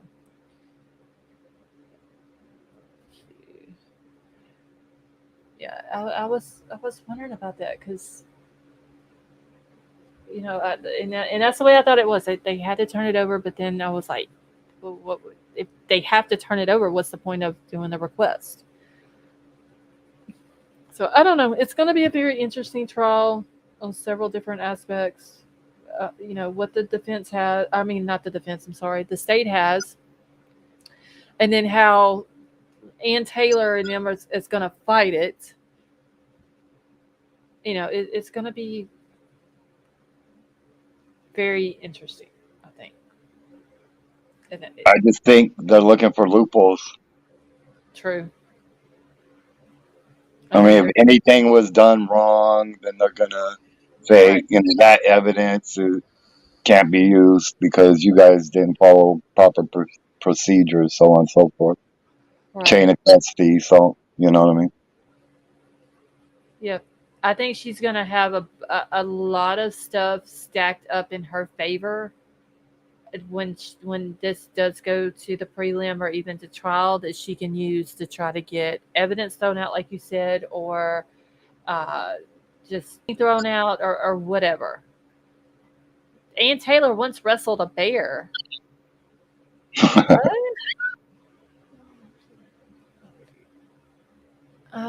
Yeah, I'm not even keeping up with chat. Sally Mae, why are you hiding? Let's see what other. Good Lord. We've got people hiding. My mods are making me guess who they are. Let's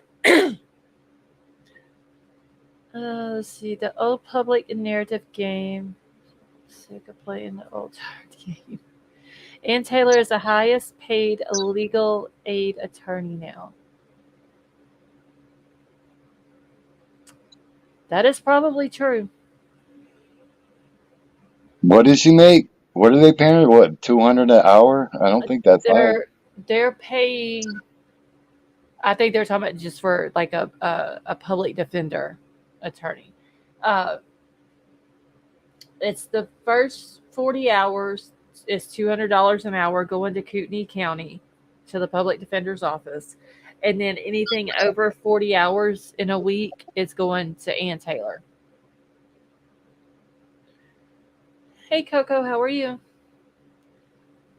So Ann Taylor wrestled a blanket and the blanket won.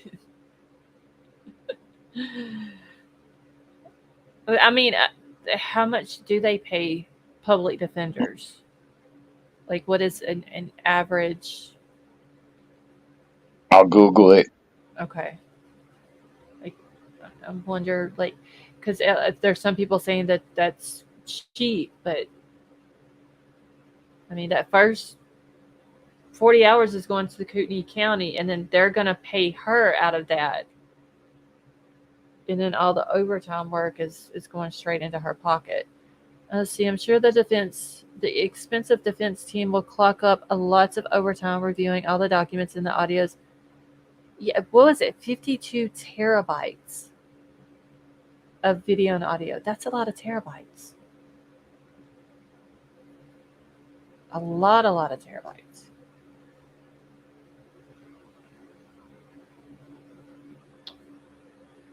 Let's see. Crime Crazy, she will not drop. I don't know why White Widow Baby will not drop that command. Oh, we lost Ray. Okay, let me grab the link so I can put it back out for him. He must have, when he was trying to Google it,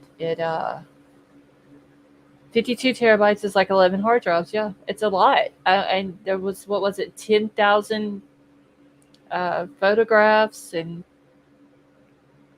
10,200 documents or something like that. I don't self-promote myself. But it's not so. We asked. I mean, that was the reason why I put it out, White Widow Baby. Like, I had to do it when you wasn't in chat, and me and Crime Crazy. But it's not hurting anything if you put that command out. So what I looked up nationwide, minimum was $25 to $32 per hour for a public defender. Damn, and she's getting 200. Like, they're Kootenai County is banking off of her. I mean, plus the any of her travel, food, if she has to stay at a hotel somewhere, Latah County's paying for all that. I mean, the people of Latah County is probably going to be pissed that they're paying her for her services.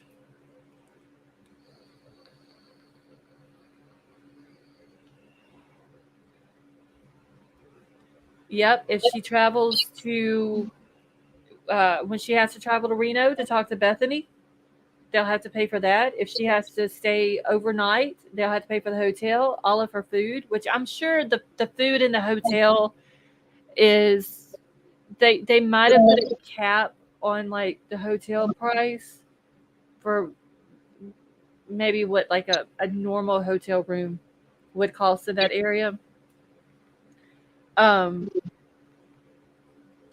I'm pretty sure there's a cap probably on food. Well, I don't really think you can put a cap on travel if you have to travel.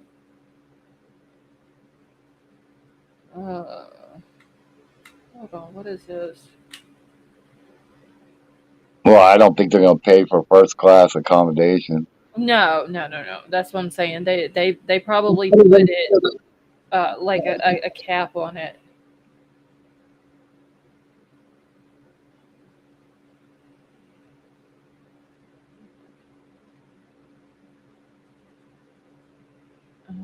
Let's see. Okay. All right. So I was catching up on something else. Um, and I keep hearing a feedback. Does anybody else hear that? It's probably me. I got the other thing open. Let me close it real quick. Oh, okay. Is it better? Yes. Let me move my phone away from my mic because I know sometimes if I have my phone close to my mic, it causes a little bit of a feedback too. Let's see. Probably a mileage fee for travel. Yeah, they'll probably pay her probably so much a mile is what she'll get. And like I said, the cap on the food, they'll probably be like it's so they'll only agree to pay so much a day for food per uh, person, and then so much a hotel room a night. Let's see, wouldn't she charge? Yeah, I can still hear a feedback. Let me see if it's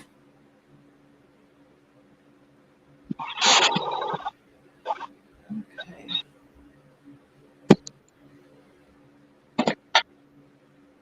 Can y'all still hear it?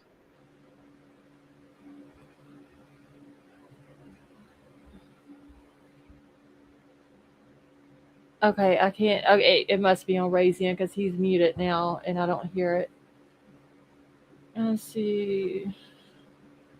So it's just when I'm talking? So are y'all hearing it now since Ray's muted? Because it could be my phone. Ray sounded like he got sucked down in 25. Okay, hold on. It could be my phone. Let me move it. Because I know sometimes if my phone is too close to the mic, it causes that noise. Okay, so it's all good. Okay, so Ray is muted now, so it's good. Okay. It was something else I was trying to read in chat.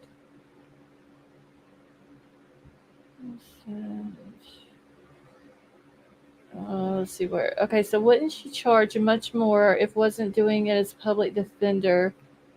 She used a tablet with Bryan because he's 2 hours away and makes us pay the rent. I'm sure Rosie, if she wasn't a public defender, her I don't know, her fees maybe close to what they're charging now. I don't know what the average attorney fees are in that area.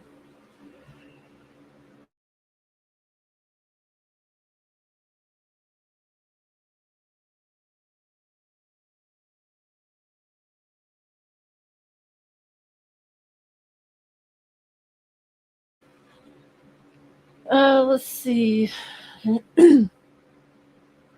Yeah, I am so behind.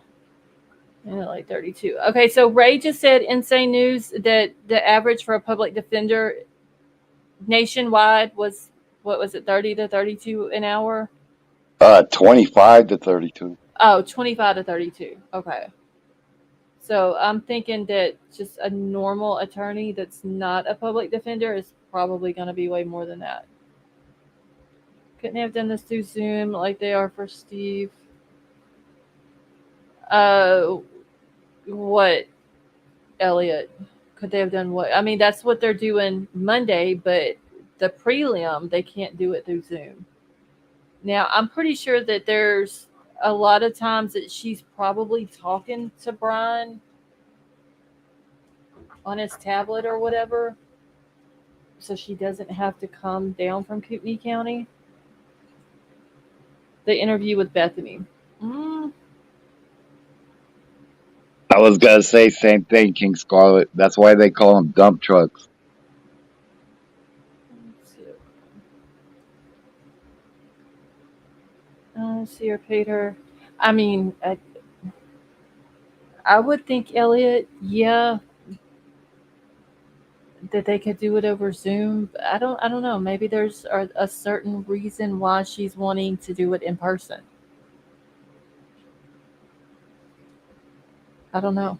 Maybe she wants to try to like feel her out, get the body, like her body language and stuff like that to see how she's gonna act. Let's see.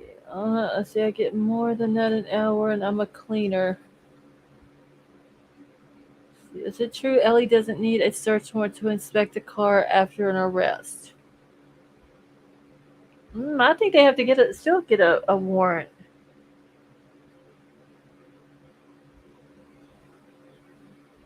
And Coco, that is true. It's more intimidating in person. But honestly, I hope that's not Anne's intentions. Is going down there and trying to intimidate Bethany or make her nervous in any type of way, or try, like, because that wouldn't be right. So hopefully that's not what she's going to do.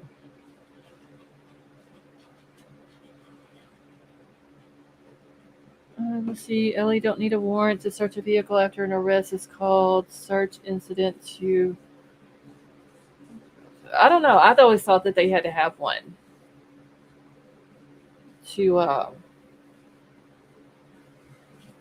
search a vehicle.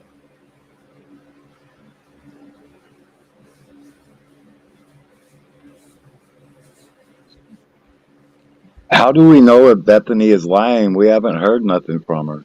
No, literally Nothing, from the police, from LE about her. no, literally the only thing that we've heard was what was in the PCA, which was what, like a sentence saying that Bethany saw Ethan and Xana at Sigma Chi at 1:45 in the morning, and that her room was on the first floor. Like, that's literally it that we've heard about her. Nothing else has really been said. And about the car, if you get like arrested when you're in the car, they have to impound the car and they can search the car. But if you're arrested and you're not in the vehicle, they have to get a warrant to be able to seize and, search that vehicle. Oh, good Lord, Tad. Ann Taylor once wrestled an alligator until it said uncle. I don't know. She may be able to take Bryan on you. I don't ever know. Ow. Let's see. In Arizona, law enforcement officers need probable cause to search the vehicle without a warrant or your consent. Okay.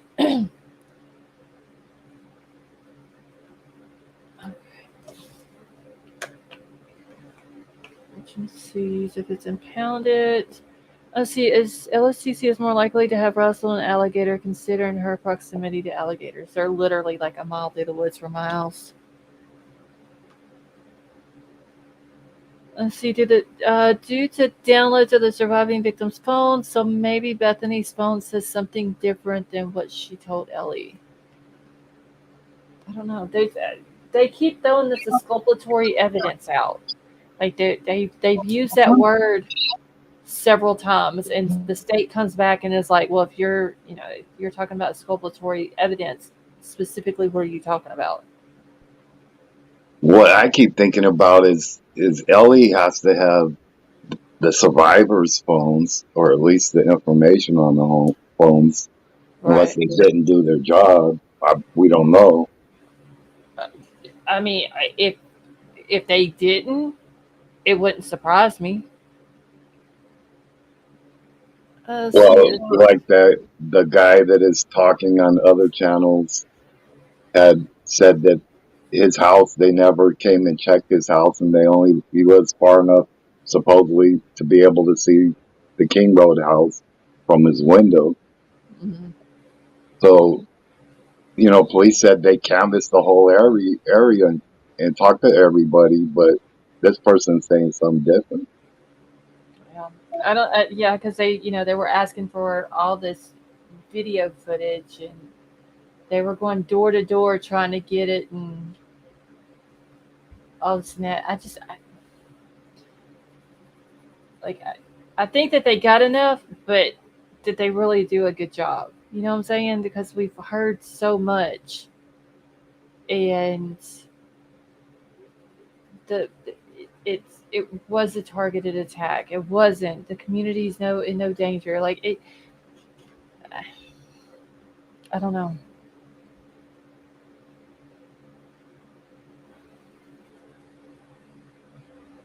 It's going to be very interesting to see how Latah County, ISP, and Moscow, how well they did their job. Yeah, I was kind of, on LE's side, and the more I hear, the more I think they bungled it.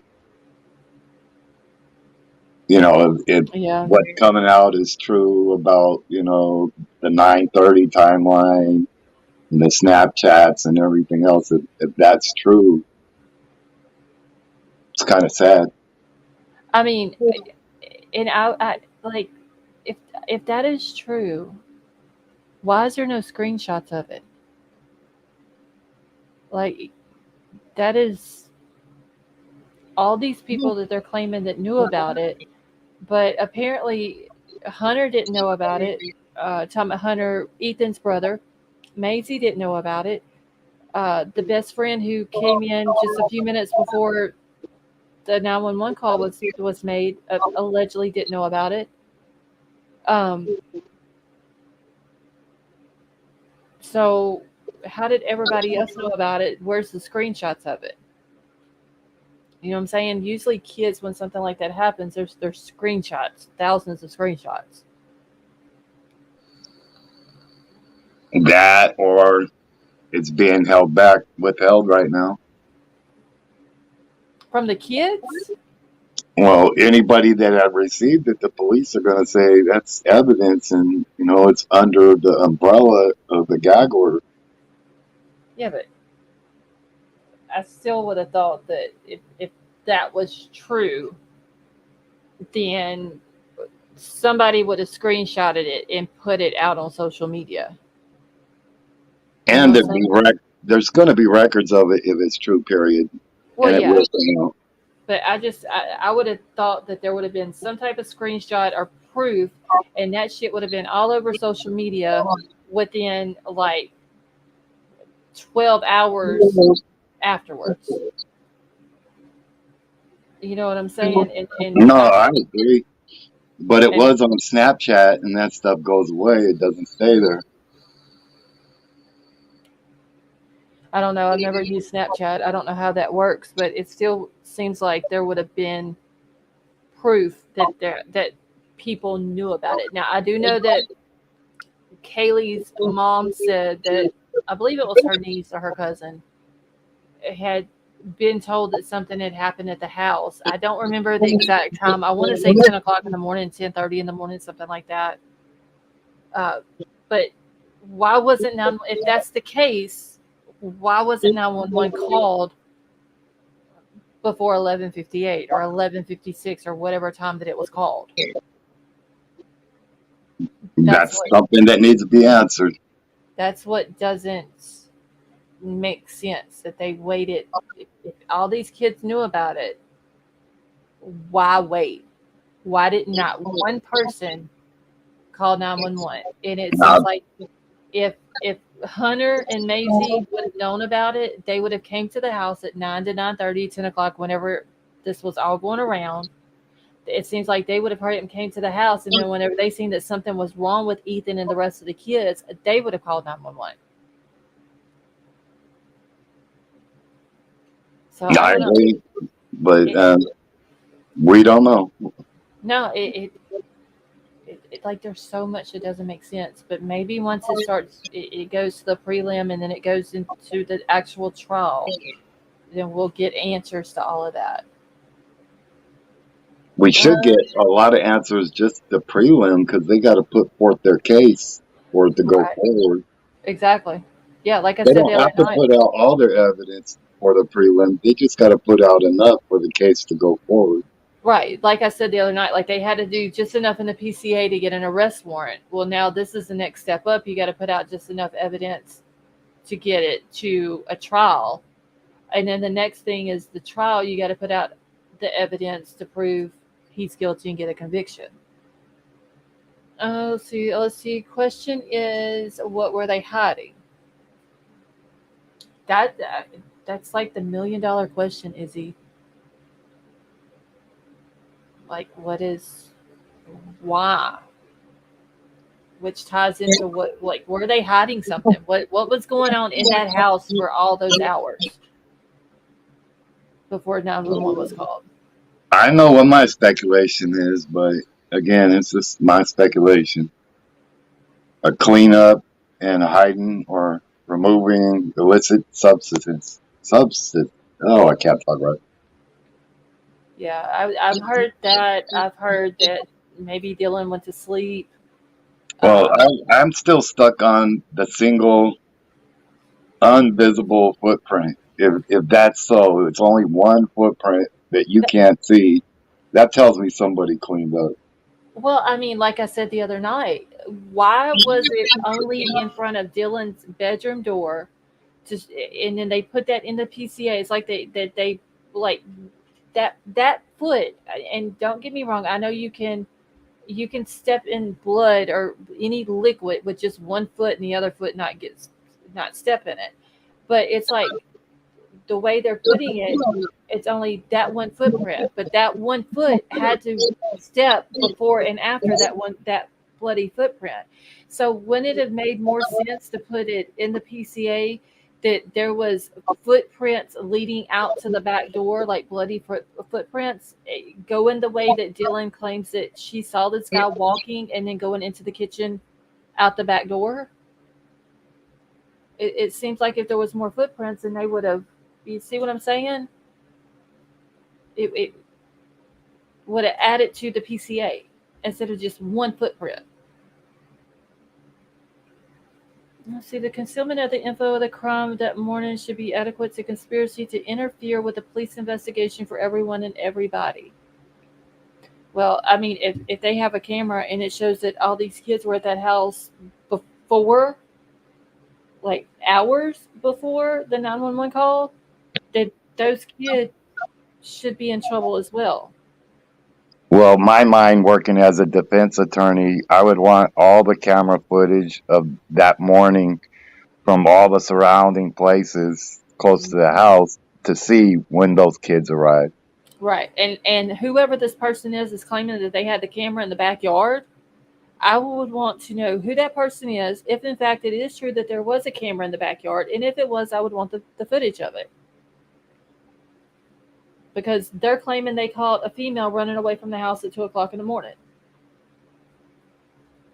So whether that is true or not, we don't know, because they said it was true, then they said it wasn't true, and then it came back that it was true. So, they from a defense attorney's uh, spot, I would want to know, why did you have a camera sitting in the backyard pointed towards a house with all girls in it? That would be like one thing for sure I would want to know. I could tell you why. Well, yeah, I mean, And those windows didn't even have the windows in the back didn't have curtains on. You could just see right, right through them. right, and I think that that's probably the reason why. Um, but I mean, I would bring that up in court. I'd be like, why? Tell me, why did you have this camera only recording while it was dark from 8 p.m. to 8 a.m.? Why? At this, and they can't say, well, it wasn't pointed at the girl's house. Well, then how did you get a female running away from the house at 2 o'clock in the morning? How did you see a truck pulling into the driveway at 2 o'clock in the morning if it wasn't pointed? I mean, so it kind of sounds like a pervert type thing. pointed towards the back of the girl's house, because that is where the windows and the doors wasn't covered. Uh, but I would still want that person to be put on the stand. I'd want to know why. Why were you there? And then I think of another thing, the Ian Harsh and his dark SUV that he saw. Did they follow that up? Oh yeah, the black luxury SUV, and the only reason why he noticed it is because luxury SUVs are his thing. He likes luxury SUVs, and that was at what 1:30. He said whenever he came home. So I don't know. Dawn, how are you?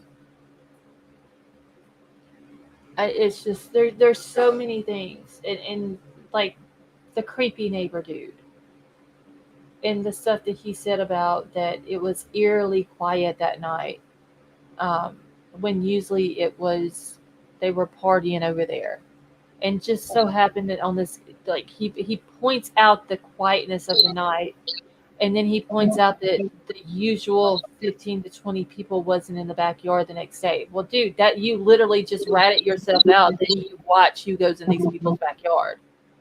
Well, supposedly from hearsay, the party the night before had like 100, 200 people. 150 is what I had seen, and that could be possible because I mean, there's pictures from that night of the girls all dressed up and people at the house and all that. Hey, Megan, how are you? So that is possible. Now, the number of people, I don't know, but the party wouldn't, that doesn't surprise me. They've always claimed that it was a party house.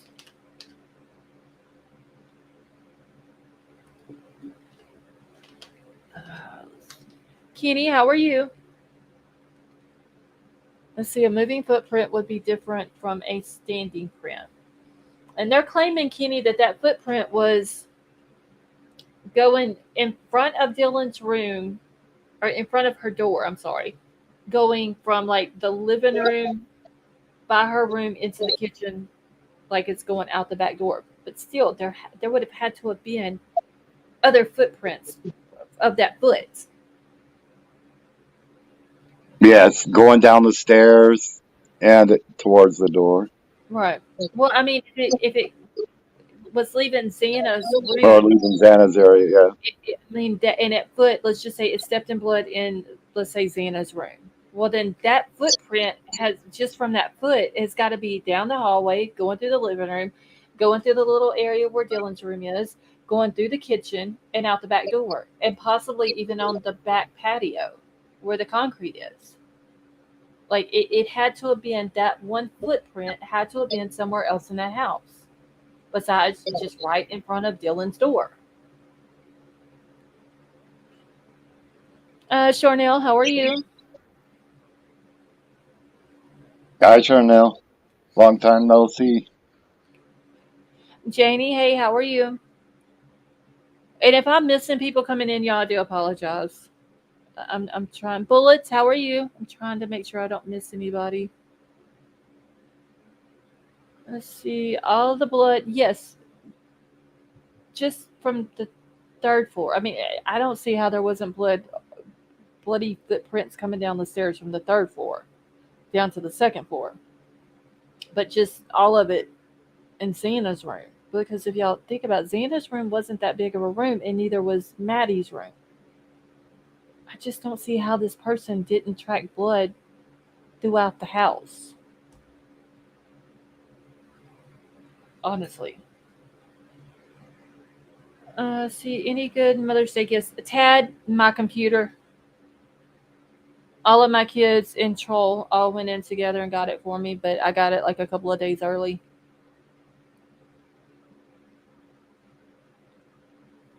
Bullets, you think that's what it could be? But I mean that makes sense, but there's still that one bloody footprint. Yeah, but booties would obscure it, and they know it's an airwalk shoe. Yeah, it had was it diamond shape, a diamond pattern sole on the bottom of it. Hey, Brad, and that's the type of shoe that they were looking for, was one with a diamond pattern on it. And I know that, and they didn't specify what type of pattern, diamond pattern, because like the Vans have a certain type of diamond pattern, and then the Chuck Taylors do, and I'm pretty sure there's others uh, that has somewhat of a certain type of diamond shaped pattern on the sole.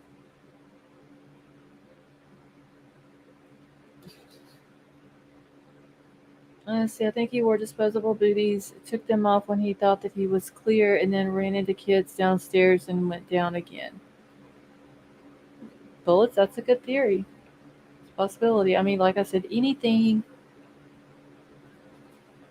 at this point wouldn't surprise me.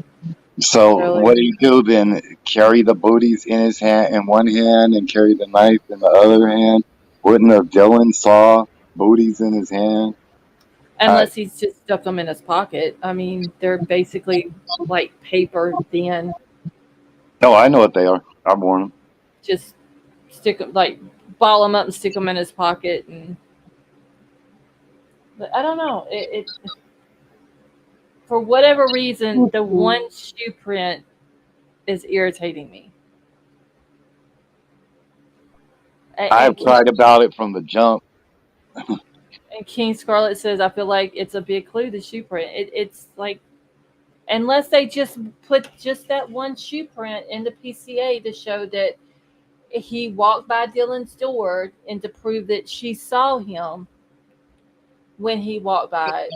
Where That my it, mind goes, I keep thinking it's probably one of them kids' footprints that came in the house after they were called. right. Possibility. See, aren't they slippery though? I don't know. I don't know if the booties would be. I mean, it was a wood floor. Possibly they could be slippery. I don't know. I guess it would depend on what type of shoes you had on. But I don't know. Maybe they just put just that one to prove that he did in fact walk that way, and it kind of corroborates with what Dylan said. She claims that she's seen him walk that way, and that one footprint would prove that he walked that way. But it seems like it would have proven it more by saying that there was footprints leading through there out to the back door, like she says that she's seen him walk that way. I don't know. It's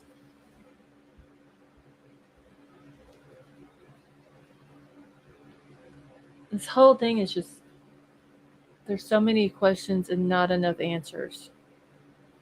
Is what it is. See, like they planted it. Okay. No, giddy up. Are you talking about the footprint being planted?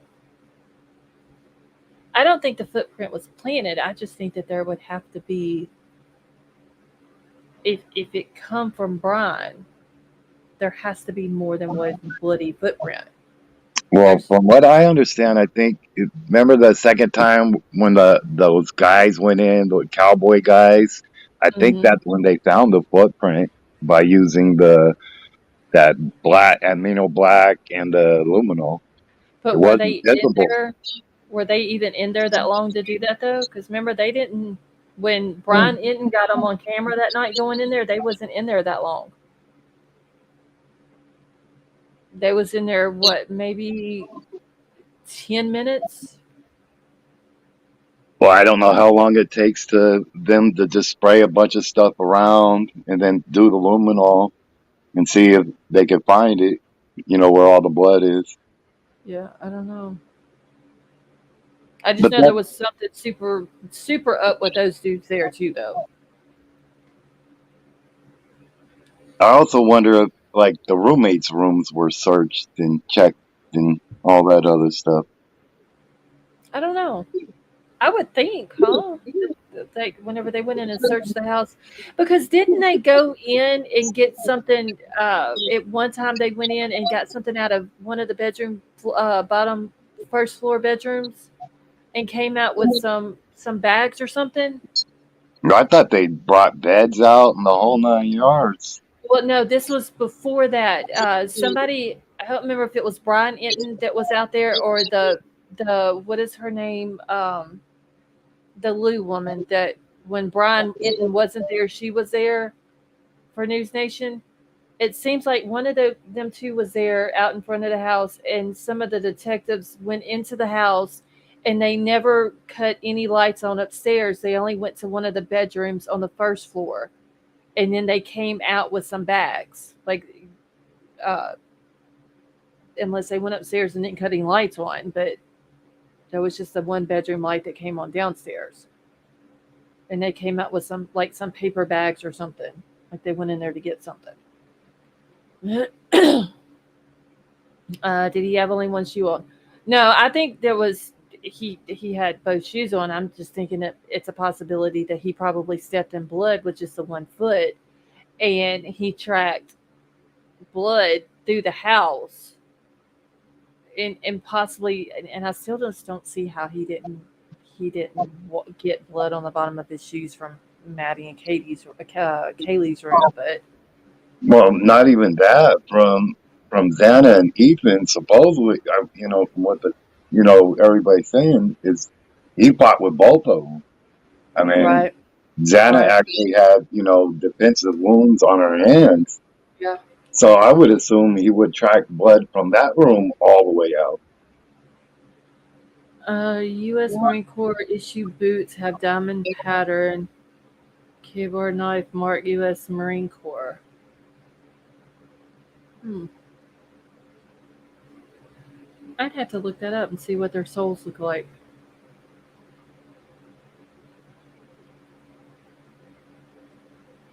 I don't know. They didn't specify what the diamond pattern looked like. They did say that it looked like what the soles of Vans shoes, like the Vans skateboard shoes or whatever. That's what it looked like. But I mean, damn. If y'all look at the body cam footages, the girl Emily from next door had on a pair of Vans. Uh, the boys had on Van shoes. Like everybody up there that was in that school. Uh, what's her Xana? I think had on a pair in one of the pictures. Like everybody up there wore Vans.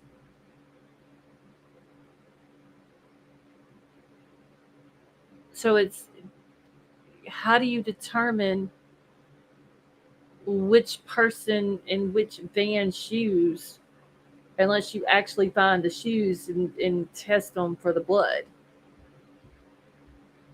Well, it's easy enough if the shoe size isn't the same size as the Brian Kohberger's. Brian Kohberger didn't put it there.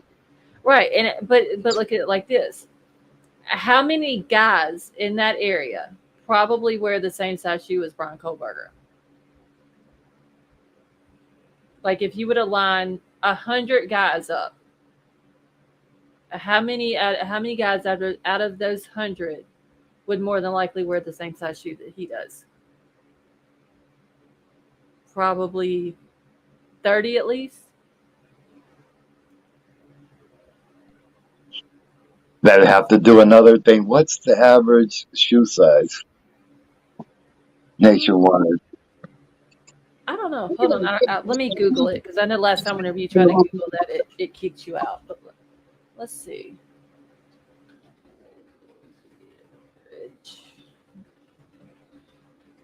I Google everything. I like to inform myself, Okay. try to learn something new every day. Okay. So the average shoe size for men in the United States is 10 and a half, with an average height of 5 foot 9 inches and a medium width of D. However, there is no official number for the average shoe size for men in the United States.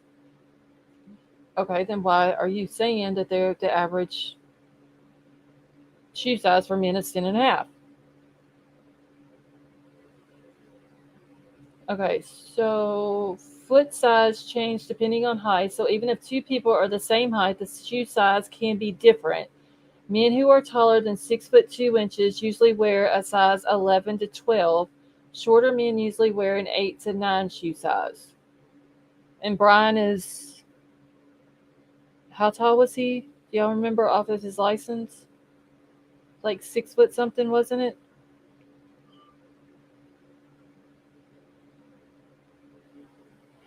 I don't know. I thought he was like 6 foot. And I've got the screenshot, but it's on my other computer. Wait, Bryan wears a size 13. Oh wow, Peacock, your husband wears a 15. Golly. Got an uncle who is 6'7", wears a size 16. Oh my gosh. Wow. Well, they're saying the average men's shoe size is 10.5. So let's see what the average woman's.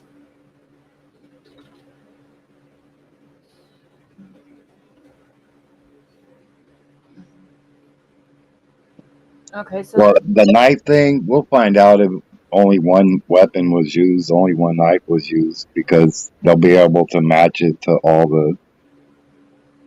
the wounds. right. Yeah.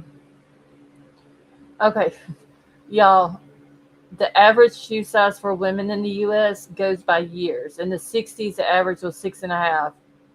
Then went to 7.5 in the 70s. Let's see, but it's claiming the U.S. is around 7 to 8 for women.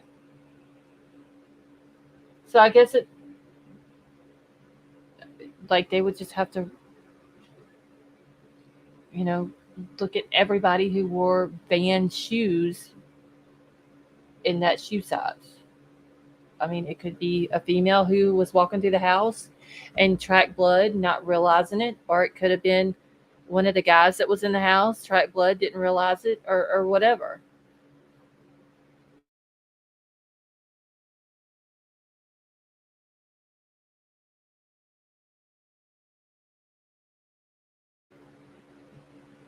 Okay. See, Roger wears a 12. I mean, my son's 6'3". My oldest son, he's 6'3" and wears a size 12 shoe. I'm literally like my daughter is 5'8" and she wears a 9. I'm literally the shortest person in the house.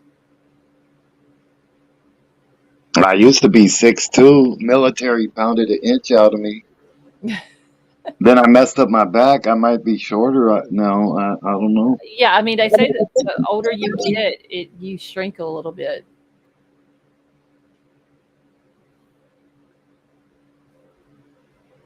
Well, why would a baby? I'm only 5'7". I only wear a size 8 in shoe. Like I'm literally the smallest person in the house.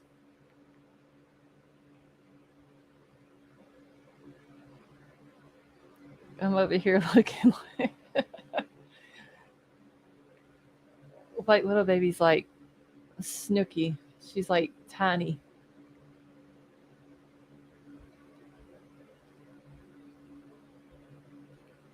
Oh, I thought you was 5'4". I didn't realize you were only 5 foot tall. Good lord.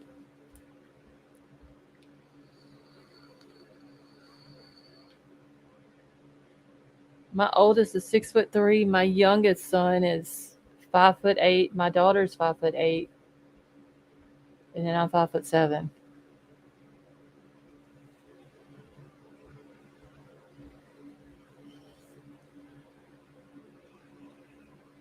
Hey, Kelly Dom, how are you? See, I think they were just pointing out that the footprints had confirmed that he walked past her room like she said. Not that it's only one. I think, Kenny, that's probably what they're doing. I just think it seems like it would have made more sense though to put it to back up her story even better when she says that she sees him walking towards the back sliding door. If they would have put like the footprints go that way, like they came from Xana's room, went around where her room is, and went out the back door. I think that would have backed her story up a whole lot more.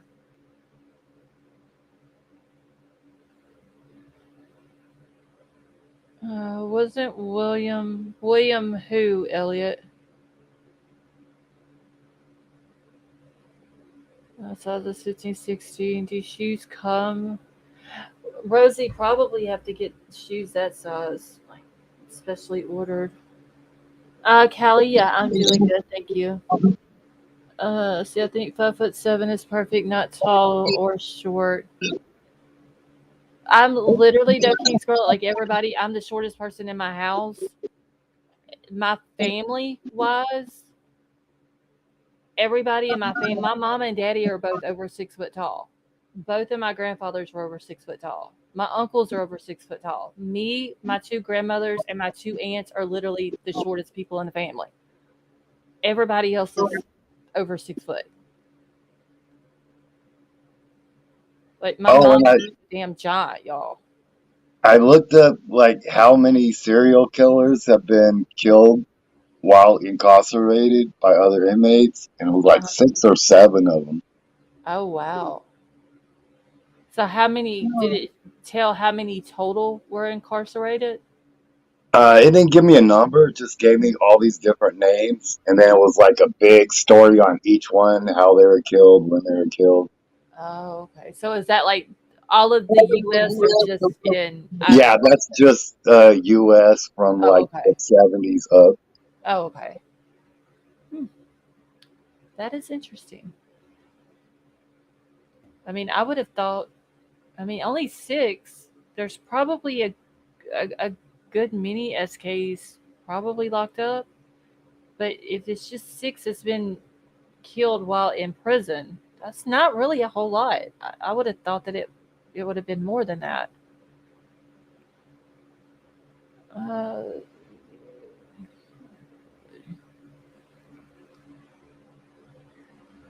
let's see. Get me socks. Yeah, not quite 5'7". We're 7 to 7.5, depending on the brand. Yeah, I've got. I think my Nikes are like eights, but my Ariats I believe are 8.5s. So yeah, that's how I am, Callie Dime. It just depends on the shoe or whatever. Okay, what is your question?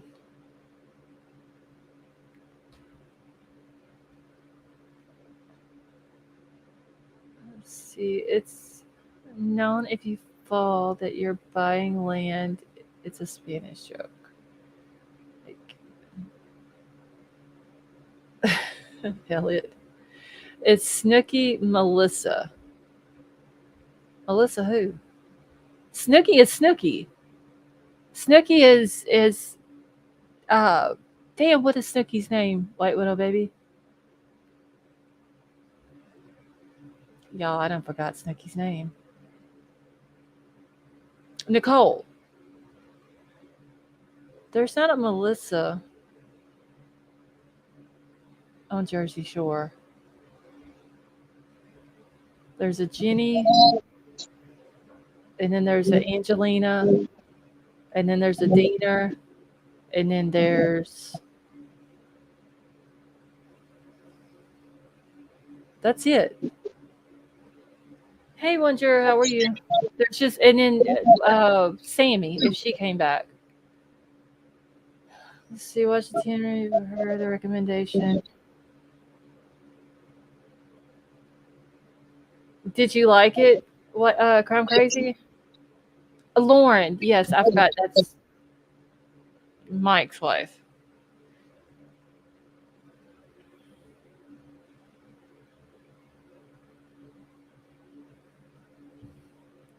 Yeah, yeah, Crime Crazy had never watched Jersey Shore before. And me and White Widow Baby was like, you gotta watch it.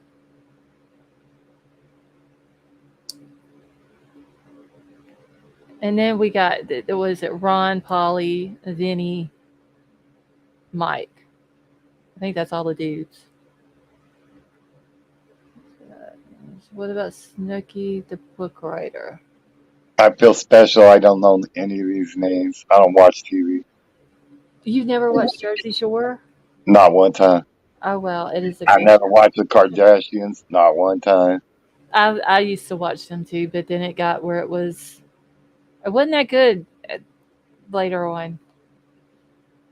Just saying, have a good night. Is that the guy? Let's see who had hair. King Scarlet Polly is.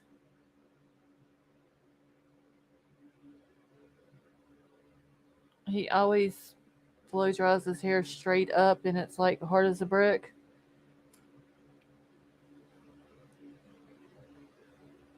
Let's see. Made me laugh. I could see White Little Baby in the show.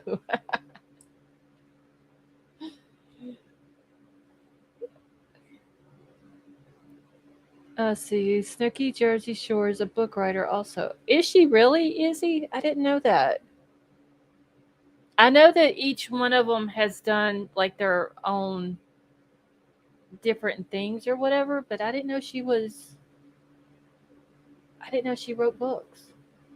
Eric, have a good night. See, I was never into Jersey Shore, but I did like the Kardashians and the Housewives. But don't tell you, the only Housewives I watched was the ones in Beverly Hills. That was it. See, I used to hate the show, but she watched it so much.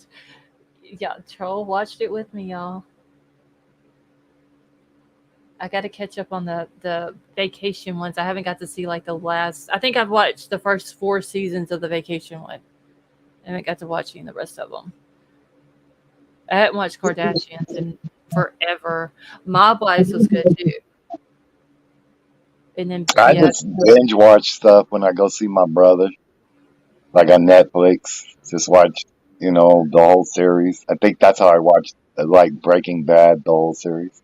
oh yes, Breaking Bad. We have watched Breaking Bad like 2 or 3 times. Sons of Anarchy we've watched 5 or 6 times, like all the seasons. We've watched the originals 2 or 3 times. What else have we watched? What other series have we watched? Does anybody watch like Yellowstone? I hear that one's good. So we never watched Yellowstone, but they came out with the show 1883, which had Tim McGraw and Faith Hill in it, and they were like the Duttons who originally came, and then it went from 1883 to 1923, and then it had the Dutton's brother, which was shit, not Dennis Quaid. The dude who's the dude that played as oh, fuck, what is his name? Not Tomb Raider. Yeah, that's what I'm talking about right now. Um Damn it. It wasn't Tomb Raider that he played in. Indiana Jones. Who was the dude that played as Indiana Jones? Harrison Ford. Yes, him. He plays in 1923, and it shows the Dutton Ranch getting started and all this and that, and then it goes and it's like it builds it up to what Yellowstone is. Well, then after we watched 1883 in the season of 1923, then we try to get started on Yellowstone, but before that, I'd never watched it. I think something I've been kind of watching little clips on is the one with Sylvester Stallone, Tulsa or Oh, something. Tulsa Kings, that's a good one. We watched all of those. Troll likes all of the power. What are they? The power books with Ghost and Tommy and all them. He watches all of those. I'm trying to think what else we watch. Usually when we get started on something, we binge watch the whole thing. Oh, let's see. Who needs TV? We all have YouTube. We watch a lot of YouTube also. Like a lot. Yeah, I watch a lot of YouTube too. A lot of YouTube, because I mean there's like there's channels in other communities that I watch as well. If I don't fall asleep to you, usually I'm falling asleep to an audio book. I've never really been into audiobooks. I don't know why. Well, I'm a voracious reader, and sometimes it's easier to listen to an audiobook than actually read it yourself. Well, yeah, that makes sense. Let's see, Power. The rest I haven't watched. The Astro from Space. All of the Power books are really good. Like little baby still watches The Land Before Time and cries. That's me, either like The Notebook or on Golden Pond. I cry I, every time I watch those. I've never watched The Notebook.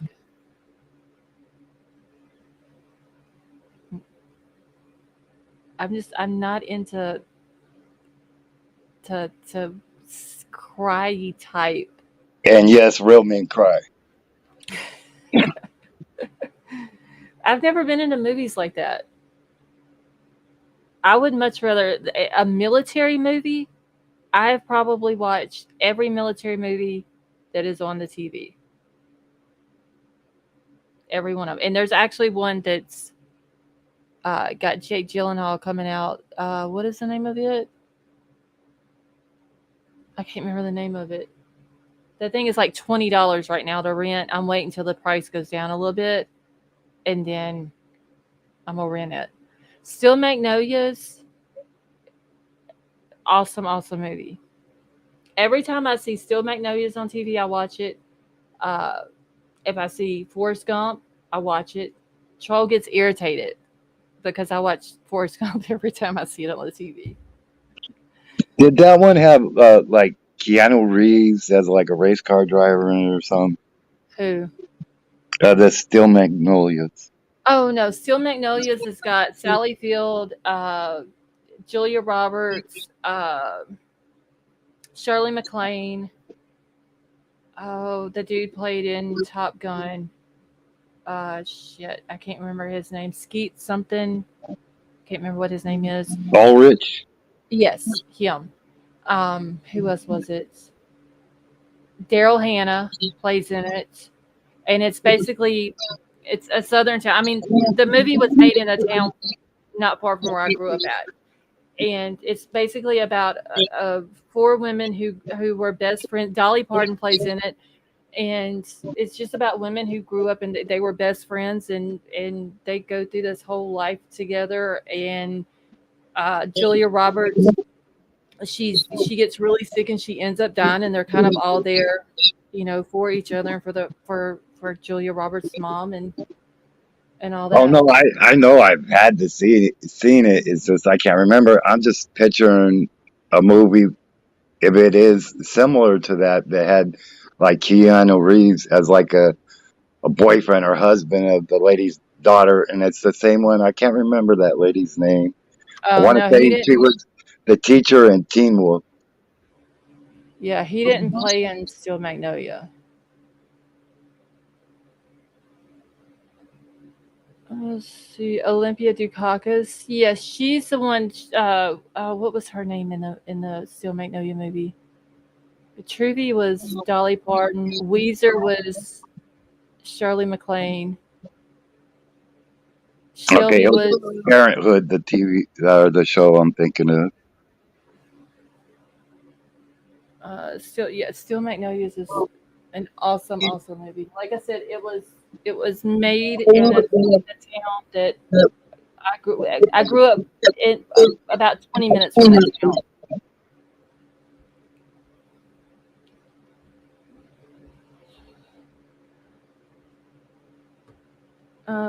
Weezer was awesome.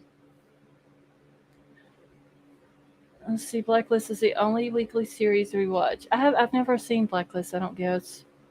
I also cried on Boys in the Hood when he died. Let me out. I felt him. Let me out. I'm scared. Boys in the Hood was a good movie.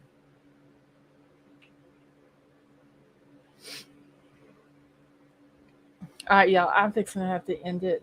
I'm getting tired. Let's see. That's the cutest dang town. You don't see the and Cali Dime. It still looks the same.